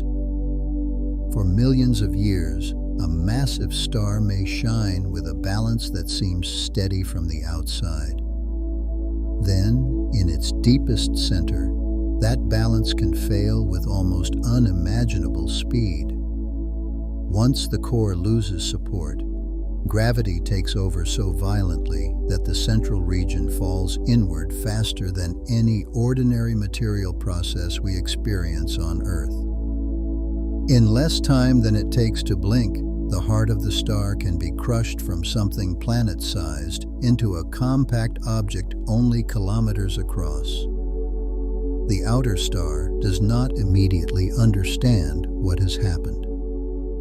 The catastrophe begins hidden, buried under layers of gas that are still shining as though the star is alive. This is one of the most astonishing contrasts in astronomy. A star may look calm from far away while its center is already undergoing a transformation beyond ordinary matter. The explosion we later see begins with that secret inward plunge. Outer layers may take longer to learn the core has died. A star is enormous, and even a disaster at its center cannot communicate instantly through all its layers. When the core collapses, the outer regions are still far away in physical terms, separated by vast depths of hot gas. Information about the collapse moves outward through shocks, pressure changes, and radiation. Until those signals arrive, the surface may continue shining much as it did before. This creates a strange delay between the star's hidden death and the visible event. The core has already crossed its final threshold, yet the outer layers have not begun their dramatic departure. When the shock reaches them, the star changes from a stable object into an explosion that can be seen across galaxies. That delay makes the event feel even more dramatic. Hypnos lets the thought rest for a moment, then turns the view a little wider. The star dies from the inside out. Its surface is the last part to discover the truth. By the time the light announces the event, the deepest ending has already happened. A dying star's final moments can depend on turbulence deep inside. The last seconds of a massive star are not smooth or simple. Inside the collapsing region, matter churns, falls, rebounds, and swirls in patterns that are extremely difficult to model.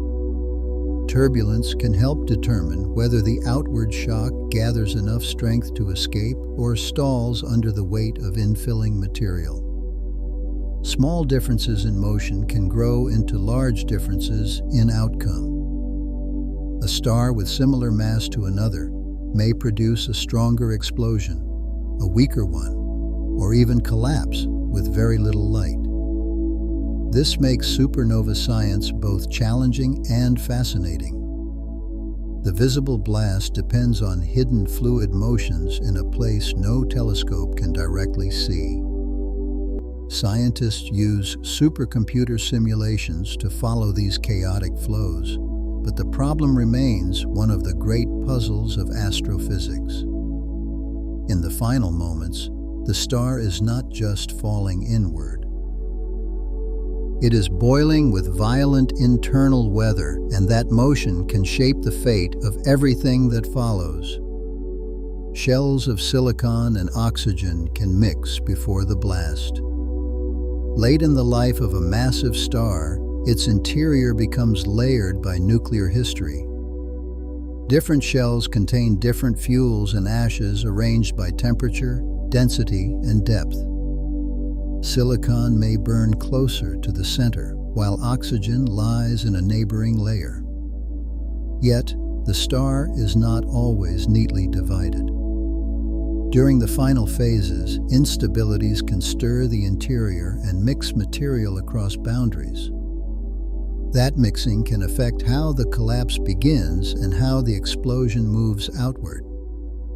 It can also influence the chemical patterns seen later in the debris. When astronomers study a remnant and find elements distributed in surprising ways, they are often seeing the result of motion that happened before or during the explosion. The star's inner structure was not a stack of perfect shells waiting passively for death. It was active, changing, and unstable. Before the blast became visible, the star had already begun rearranging its deepest ingredients. Supernova explosions are often lopsided rather than perfectly round. It is natural to imagine an exploding star as a smooth sphere expanding evenly into space. Real supernovae are usually messier and more interesting. The core collapse can be asymmetric. The surrounding material can be uneven, and the explosion may push harder in some directions than others. Later observations of remnants often show clumps, jets, arcs, and irregular shapes rather than perfect shells. This matters because asymmetry changes the distribution of elements and the motion of any compact object left behind. It also affects how bright the event looks from different directions. A supernova viewed along one axis may not appear exactly. The lopsidedness is not a flaw in the picture. It is part of the physics. Stars rotate, convect, lose mass, interact with companions, and die in complex environments. Their explosions carry that complexity outward. The universe rarely chooses perfect symmetry when turbulence is available. Asymmetry can decide whether a neutron star is flung away. When a supernova is uneven, the newly formed compact remnant may receive a powerful push. This happens because momentum has to balance. If more material is thrown in one direction, or if energy escapes unevenly, the neutron star can recoil in another direction. The effect can turn a newborn remnant into a fast-moving object, but leaves the center of its own debris field. Over time, the offset becomes visible, allowing astronomers to connect motion with the violence of birth. The same principle is familiar in a simple way when a released balloon darts backward as air rushes out. But the scale here is cosmic. A crushed stellar core, heavier than the Sun, can be launched across space by the imbalance of an explosion. This makes the shape of the blast more than a visual detail. It can determine the future path of one of the densest objects in the universe. Some remnants show jets that hint at powerful internal motions. In certain supernova remnants, material appears extended along preferred directions, as though the explosion had channels or outflows. These they do not always mean a clean beam. Often they are messy structures made of knots of debris rich in particular elements. From here, the same story opens another layer, still quiet, but rich with detail. Their existence tells scientists that the explosion was not purely spherical. Something inside gave certain regions extra speed or directed motion. By measuring composition and velocity, astronomers can ask whether the jets came from the star's inner layers or from later interaction with surrounding gas. The answer helps reveal the hidden engine of the blast. A remnant is not only a cloud, it is a three-dimensional record. If jets are present, they point back toward forces that acted during the first seconds of stellar death. Cassiopeia. A contains clumps moving faster than the main blast wave. Inside this young remnant, astronomers have identified knots of material that appear to move at remarkable speeds. Some of these clumps are rich in elements forged deep inside the original star. Their motion suggests that the explosion launched pieces of inner material outward in a highly uneven way. Instead of the simple shell where all debris moves together, the remnant contains fast fragments, slower gas, shock-heated regions, and structures shaped by the surrounding environment. This complexity makes Cassiopeia a superb laboratory for understanding how massive stars actually break apart. The fastest knots are especially valuable because they may preserve information from the earliest stages of the blast. They are. By tracking them over time, scientists can reconstruct the geometry of the explosion. The remnant becomes a moving map of violence, not a frozen picture. A supernova debris can reveal which layers once lived inside the star. A massive star builds elements in stages, and those stages leave a layered interior before collapse. After the explosion, those layers are torn apart and thrown into space. By studying where different elements appear in a remnant, astronomers can infer what came from the star's outer regions and what came from deeper inside. Oxygen, neon, magnesium, silicon, sulfur, calcium, and iron can each tell part of the story. Their locations and speeds show how thoroughly the explosion mixed the star. Sometimes deeper material is found far outward, which means the blast overturned the original structure. In other cases, certain elements remain concentrated in particular zones. This is one of the most direct ways to study a star after it has vanished. The original object is gone, but its internal anatomy has been scattered into view. A supernova remnant is not just wreckage. It is a dismantled star with its hidden layers exposed across space. Oxygen-rich remnants point to massive stars that built heavy elements. Some supernova remnants show unusually strong signs of oxygen and other elements made in massive stellar interiors. These objects are important because they connect observed debris with the nuclear life of the original star. Oxygen is produced in large amounts by massive stars before they collapse. So an oxygen-rich remnant suggests the explosion came from a star that had advanced far through its burning stages. These remnants help astronomers understand how such stars enrich galaxies. They also reveal how deeply the explosion dug into the star's interior and how much newly made material escaped. When oxygen glows in the debris, it is not just a chemical marker. It is evidence that the star spent its life transforming lighter nuclei into elements that later became part of planets, rocks, atmospheres, and living chemistry. The glow is therefore both a death signature and a creation signature. It shows matter passing from stellar furnace to galactic inheritance.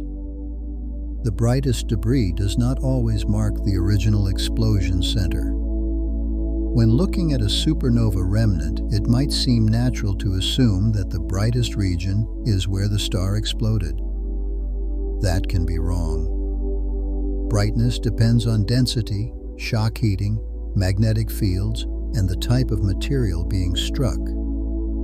If the expanding blast hits a dense cloud on one side, that side may shine strongly even though the explosion began elsewhere. The compact remnant, if visible, may sit off-center because of a kick or because the surrounding gas is uneven. To locate the true origin, astronomers compare expansion patterns, motion of knots, and the position of any neutron star or pulsar. They may trace debris backward through time to estimate where the blast began. This detective work matters because the apparent shape can be misleading. A remnant is a projection of a complex three-dimensional event. The brightest patch may simply be where the aftermath is meeting resistance, not where the star died. Now the scene changes gently, from the bright flash to the physics beneath it. A supernova remnant can keep expanding for tens of thousands of years. The visible explosion may fade in weeks or months, but the physical aftermath lasts far longer. The debris continues moving outward, first almost freely, then gradually slowing as it sweeps up surrounding gas. Over time, the remnant passes through stages. It begins as fast ejector, becomes a shock-heated shell, and eventually blends more deeply with the interstellar medium.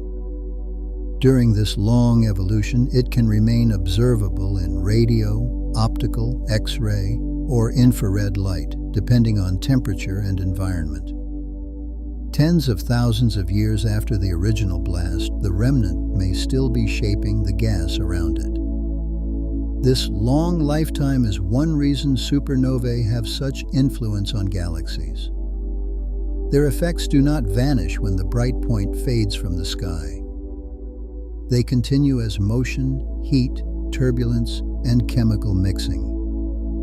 A supernova is brief as a spectacle, but enduring as a physical force.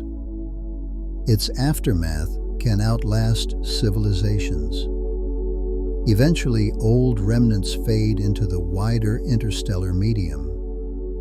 No remnant remains distinct forever.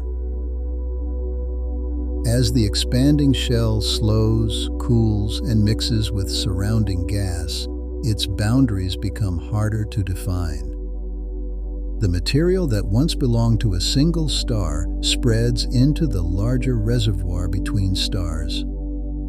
Its elements may join cold clouds, warm gas, dust grains, or turbulent flows. Over long times, the remnant loses its identity, but its influence remains. The energy it deposited helps stir the galaxy. The atoms it released become part of future cycles. This fading is not a failure of significance. It is the way stellar material returns to the cosmic environment. The named object disappears into a broader process. The telescope may no longer isolate the shell, but the galaxy has been changed by it. The remnant's final fate is therefore a kind of dispersal. What was once a dramatic structure becomes part of the ordinary background from which new stars may eventually form. A supernova helps regulate how quickly galaxies form new stars. A galaxy needs cold gas to make stars, but that gas is constantly affected by energy from existing stars. Supernovae are one of the most important sources of that energy. Their bursts can heat gas, stir turbulence, and push material away from dense regions. This can slow star formation by making clouds harder to collapse. In other settings, compressed shells may encourage collapse along their edges. The overall effect depends on the size of the galaxy, the amount of gas, and how clustered the explosions are. This feedback helps prevent galaxies from turning all their gas into stars too quickly. It also shapes the long-term growth of galactic disks and star-forming regions. Without some regulating process, galaxy evolution would look very different. A supernova act. They do not control every detail, yet they help set the pace at which galaxies turn raw gas into shining stars. Too many explosions can blow gas out of small galaxies. Small galaxies have weaker gravity than large spiral galaxies. So, energetic events can affect them more dramatically. If many massive stars explode within a short period, Their combined force can drive gas outward and even remove it from the galaxy. This can slow or stop future star formation because the raw material has been heated, dispersed, or expelled. Such outflows also carry heavy elements into the space around galaxies. That means supernova and small systems can enrich not only their own galaxy, but also the surrounding intergalactic environment. This process helps explain why dwarf galaxies can have irregular shapes, patchy star formation, and complex chemical histories. The same explosions that provide new elements can also rob a small galaxy of the fuel needed to make later stars. It is a delicate balance. In a large galaxy, a supernova may stir the local gas. In a small one, many explosions together can change the entire system. Too few explosions would leave galaxies chemically poor and quiet. Although supernova can disrupt gas, galaxies also need them. Without enough stellar explosions, heavy elements would spread less efficiently, and the interstellar medium would remain simpler in composition. Gas clouds would contain fewer ingredients for rocky planets and complex chemistry. They might also lack some of the turbulence and pressure changes that help shape star-forming structures. A galaxy with little recent massive star death could become chemically slower to evolve.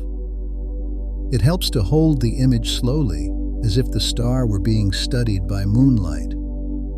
Its stars would still shine, but the raw material for later generations would be less enriched. This is why supernova feedback is not simply destructive. It is part of galactic renewal. The right amount of explosive activity stirs, enriches, and cycles matter through different phases. Too much can blow fuel away. Too little can leave the system underdeveloped. Galaxies depend on a balance between calm accumulation and violent return. A supernova provides some of the violence that keeps the chemical story moving forward. Starburst galaxies can host many supernova in a relatively short time. In a starburst galaxy, star formation is happening at an unusually high rate. Massive stars are born in large numbers, and because they live quickly, many of them can explode within a comparatively brief cosmic interval. This makes starburst regions rich in supernova activity, hot gas, and powerful outflows. The combined effect can create galactic winds that carry energy and enriched material far from the star-forming center. These galaxies are important laboratories because they show feedback at high intensity. Instead of one explosion shaping a local cloud, many explosions overlap and merge their effects. The environment becomes turbulent, bright in multiple wavelengths, and chemically active. Astronomers study such systems to understand how galaxies regulate extreme growth. A starburst is not just a galaxy making stars quickly. It is a place where stellar birth and stellar death are closely linked in time. The nursery becomes crowded with future explosions almost as soon as it becomes bright. Distant supernovae show how stars died when the universe was younger. Looking far into space means looking back in time. When astronomers discover a supernova in a remote galaxy, the light may have traveled for billions of years before reaching us. That event belongs to an earlier era of cosmic history when galaxies were younger and their chemical makeup could differ from galaxies nearby today. By studying distant explosions, scientists can compare stellar death across time. They can ask whether certain types were more common in the early universe, how heavy element abundance affected explosions, and how star formation changed from one epoch to another. These observations are difficult because distant events are faint and stretched by cosmic expansion. Yet, they are invaluable. They let astronomers watch the life cycle of stars in historical context. A faraway supernova is not merely remote in space. It is ancient in time. Its light carries evidence from a universe that had not yet become the one we now inhabit. Some supernova act as beacons for measuring cosmic history. Because certain stellar explosions are extremely bright, they can be seen across enormous distances. Some are useful as distance markers, while others illuminate the conditions of galaxies in the early universe. Their light helps astronomers trace expansion, chemical enrichment, and the rate at which stars have formed over cosmic time. A supernova can briefly make a faint galaxy easier to study by adding a bright signal to it. It can also reveal dust along the line of sight and help test models of how light travels through an expanding universe. These events are temporary, which makes them urgent. Once discovered, they must be followed quickly before they fade. In that brief window, a dying star becomes a tool for understanding the largest scales of nature. The exposure belongs to one star, but the information it carries can speak about cosmic structure, time, and the changing universe. A flash becomes a marker in history. The absence of nearby supernova can be scientifically meaningful too. Astronomy is not only about what appears. It is also about what does not.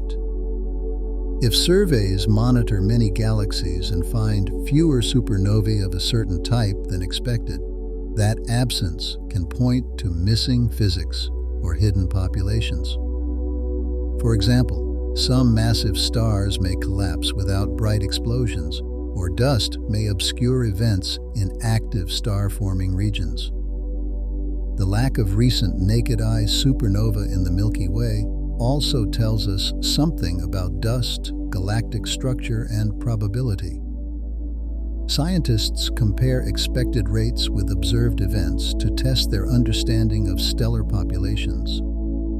Non-detections can rule out models, constrain the behavior of stars, and reveal observational blind spots. This is a subtle but powerful idea. Silence in the data is not empty if you know what should have been heard. A missing supernova can become evidence. It can suggest that stellar death sometimes hides, fails, or happens where our instruments are not yet looking well enough. A hidden supernova in our galaxy could be missed by ordinary eyes.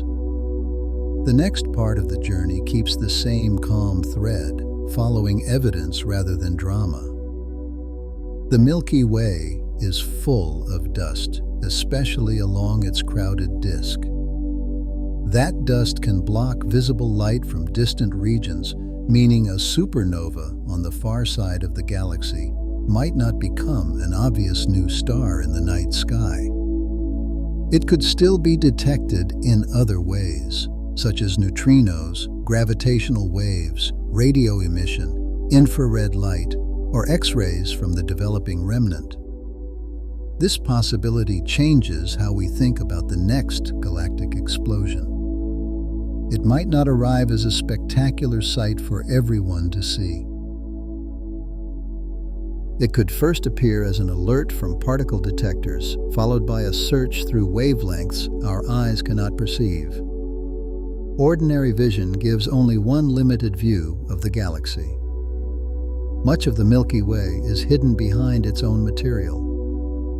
A star could die within our home galaxy, and the first clear evidence might come not from the sky glowing brighter, but from instruments noticing what human eyes cannot. Dust in the Milky Way can conceal explosions from visible telescopes. Interstellar dust is made of tiny, solid grains mixed with gas, and it is especially common in the plane of our galaxy. These grains absorb and scatter visible light, making distant stars and events appear dimmer or completely hidden. This is why astronomers use infrared, radio, and X-ray observations to study regions that optical telescopes struggle to penetrate. For supernova searches, dust creates a major challenge. An explosion could happen behind a dense cloud and be severely muted in visible light, even if it is intrinsically powerful. The effect is not merely inconvenience. It shapes the historical record of what humans have seen in the sky. Some galactic supernova may have occurred without being widely noticed because their light was veiled. Dust is therefore both an obstacle and a clue. The galaxy's own material can conceal its most dramatic moments. Future surveys may find supernova within hours of their first light. The next generation of wide-field sky surveys is designed to scan the sky quickly and repeatedly. This rapid cadence will help astronomers detect sudden changes almost as they begin. Catching a supernova within hours of first light is scientifically priceless because the earliest emission can reveal the size of the star, the presence of nearby material, and possibly the moment when the shock breaks out of the all surface. These clues fade quickly as the debris expands. Early detection also allows telescopes around the world and in space to respond while the event is still young. Instead of studying only the bright peak and decline, scientists can capture the opening act. This will improve models of which stars produce which explosions. It may also reveal rare early flashes that were missed in older surveys. The universe has always produced these beginnings, but humans are only now building the tools to notice them almost immediately. Astronomers can sometimes identify a star before it explodes. For nearby galaxies, deep telescope images may already contain the star that later becomes a supernova. After the explosion is discovered, astronomers search archival images of the same location. If they find a source at the exact position, they may be looking at the doomed star before death. This is one of the most direct ways to connect a supernova with its progenitor. It can reveal whether the star was a red supergiant, a blue supergiant, a luminous variable, or part of the more complex system. The method is difficult because the source may be faint, crowded, or obscured by dust. Still, when it works, it is extraordinary. A star once photographed as an ordinary point becomes known later as the object that died. The archive gains new meaning. A picture taken for one purpose becomes a before image of a cosmic catastrophe. This lets scientists compare real stars with the explosions they eventually produce. Archived images may reveal the doomed star after the blast appears. Sometimes the most important observation happens before anyone knows it matters. Astronomical archives contain countless images of galaxies taken years before a particular supernova was discovered. Once the explosion appears, researchers go back through those images and inspect the exact location. They may find a faint star, a cluster, or nothing at all. Each outcome tells them something. A visible progenitor can identify the star's type. A missing progenitor can set limits on how bright or massive it was. Later, after the supernova fades, new images can confirm whether the suspected source has vanished. This process turns archives into time machines. And as the light fades, the meaning of the explosion becomes easier to see. They allow scientists to examine the past of an object that no longer exists in the same form. The method also shows the value of patient sky imaging. Not every discovery is made at the moment of observation. Some discoverers wait and store data until the universe provides the missing event. A supernova imposters can mimic explosions without fully destroying the star. Some stellar eruptions look surprisingly similar to real supernova at first. They can brighten dramatically and throw material into space, yet the star survives. These events are often linked to very massive, unstable stars that undergo violent outbursts. The distinction matters because brightness alone does not prove a star has died. Astronomers study spectra, light curves, later fading, and possible survival of the source to decide what happened. Imposters are fascinating because they reveal how extreme a living star can become. A star may shed huge amounts of mass in a crisis and still continue toward a later true death. These eruptions also complicate supernova surveys, since a sudden brightening in another galaxy may not be a terminal explosion. The name imposter sounds playful, but the physics is serious. It reminds us that the boundary between eruption and destruction can be difficult to see from far away. Some stars rehearse catastrophe before the final act. Eta Carinae survived a giant eruption that looked almost supernova. In the 19th century, Eta Carinae became one of the brightest stars in the sky during a tremendous outburst. It released a vast amount of material and formed the striking homunculus nebula around itself. Yet, the star did not die. It remains a massive, unstable system today, still watched closely by astronomers. This makes it one of the most famous examples of a supernova imposter. The eruption may have involved intense mass loss, interaction between companion stars, or deep instability in a very massive star. Its survival is what makes the case so gripping. A star produced a display that seemed almost. Eta Carinae may still face a dramatic end in the future, but its past already shows that massive stars can behave in ways that stretch simple categories. It is a warning that stellar death may be preceded by violent, confusing episodes. Some massive stars may collapse quietly into black holes.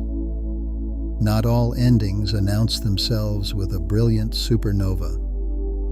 For some very massive stars, the core collapse may lead directly to black hole formation with little outward explosion. The star's outer material may fall inward rather than being expelled. From a great distance, such an event could appear as a star fading away or disappearing. Astronomers look for this possibility by monitoring massive stars in nearby galaxies over many years. If a bright star vanishes without a normal supernova, it becomes a candidate for a failed explosion. This idea is important because it could explain why certain expected progenitors are rarely seen exploding.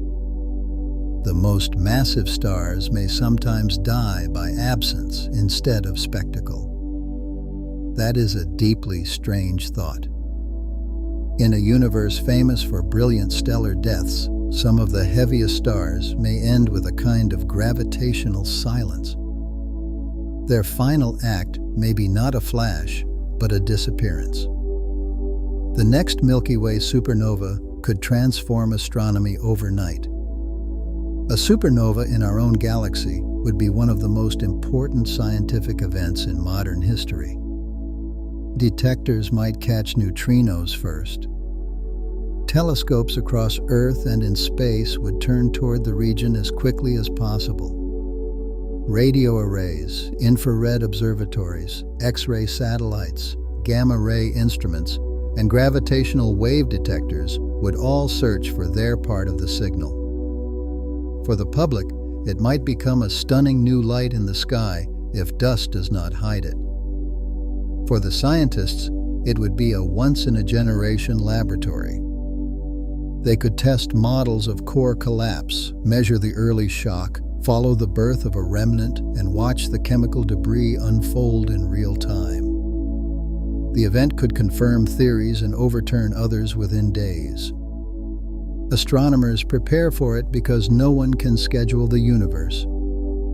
The next nearby stellar death may arrive without warning. And when it does, our understanding of stars could change immediately.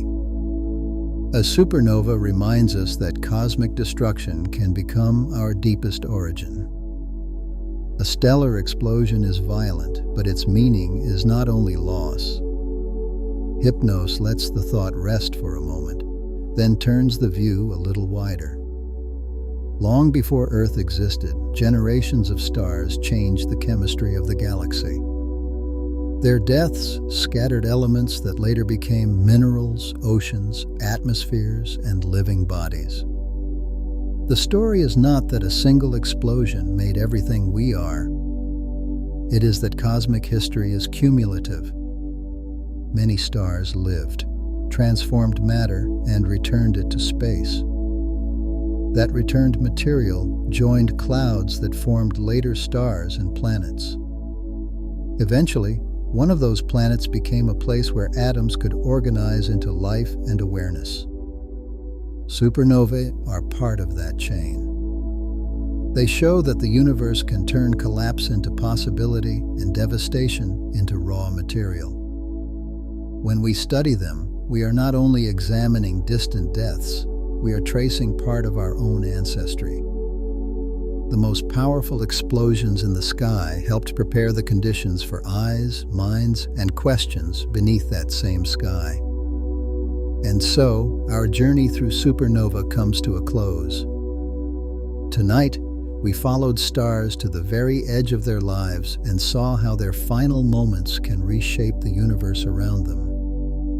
We watched massive cores collapse under gravity. We saw white dwarfs flare into sudden brilliance. We traced shock waves through gas and dust and followed the strange remnants left behind from spinning pulsars to silent black holes.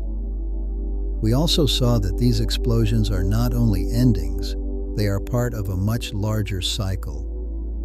Supernovae scatter elements into space. They stir galaxies. They leave glowing clouds that can last for thousands of years. And in the long story of the cosmos, they help prepare the ingredients for planets, oceans, bones, and breath. There is something deeply calming in that thought. Even the most powerful events in nature are woven into a larger order.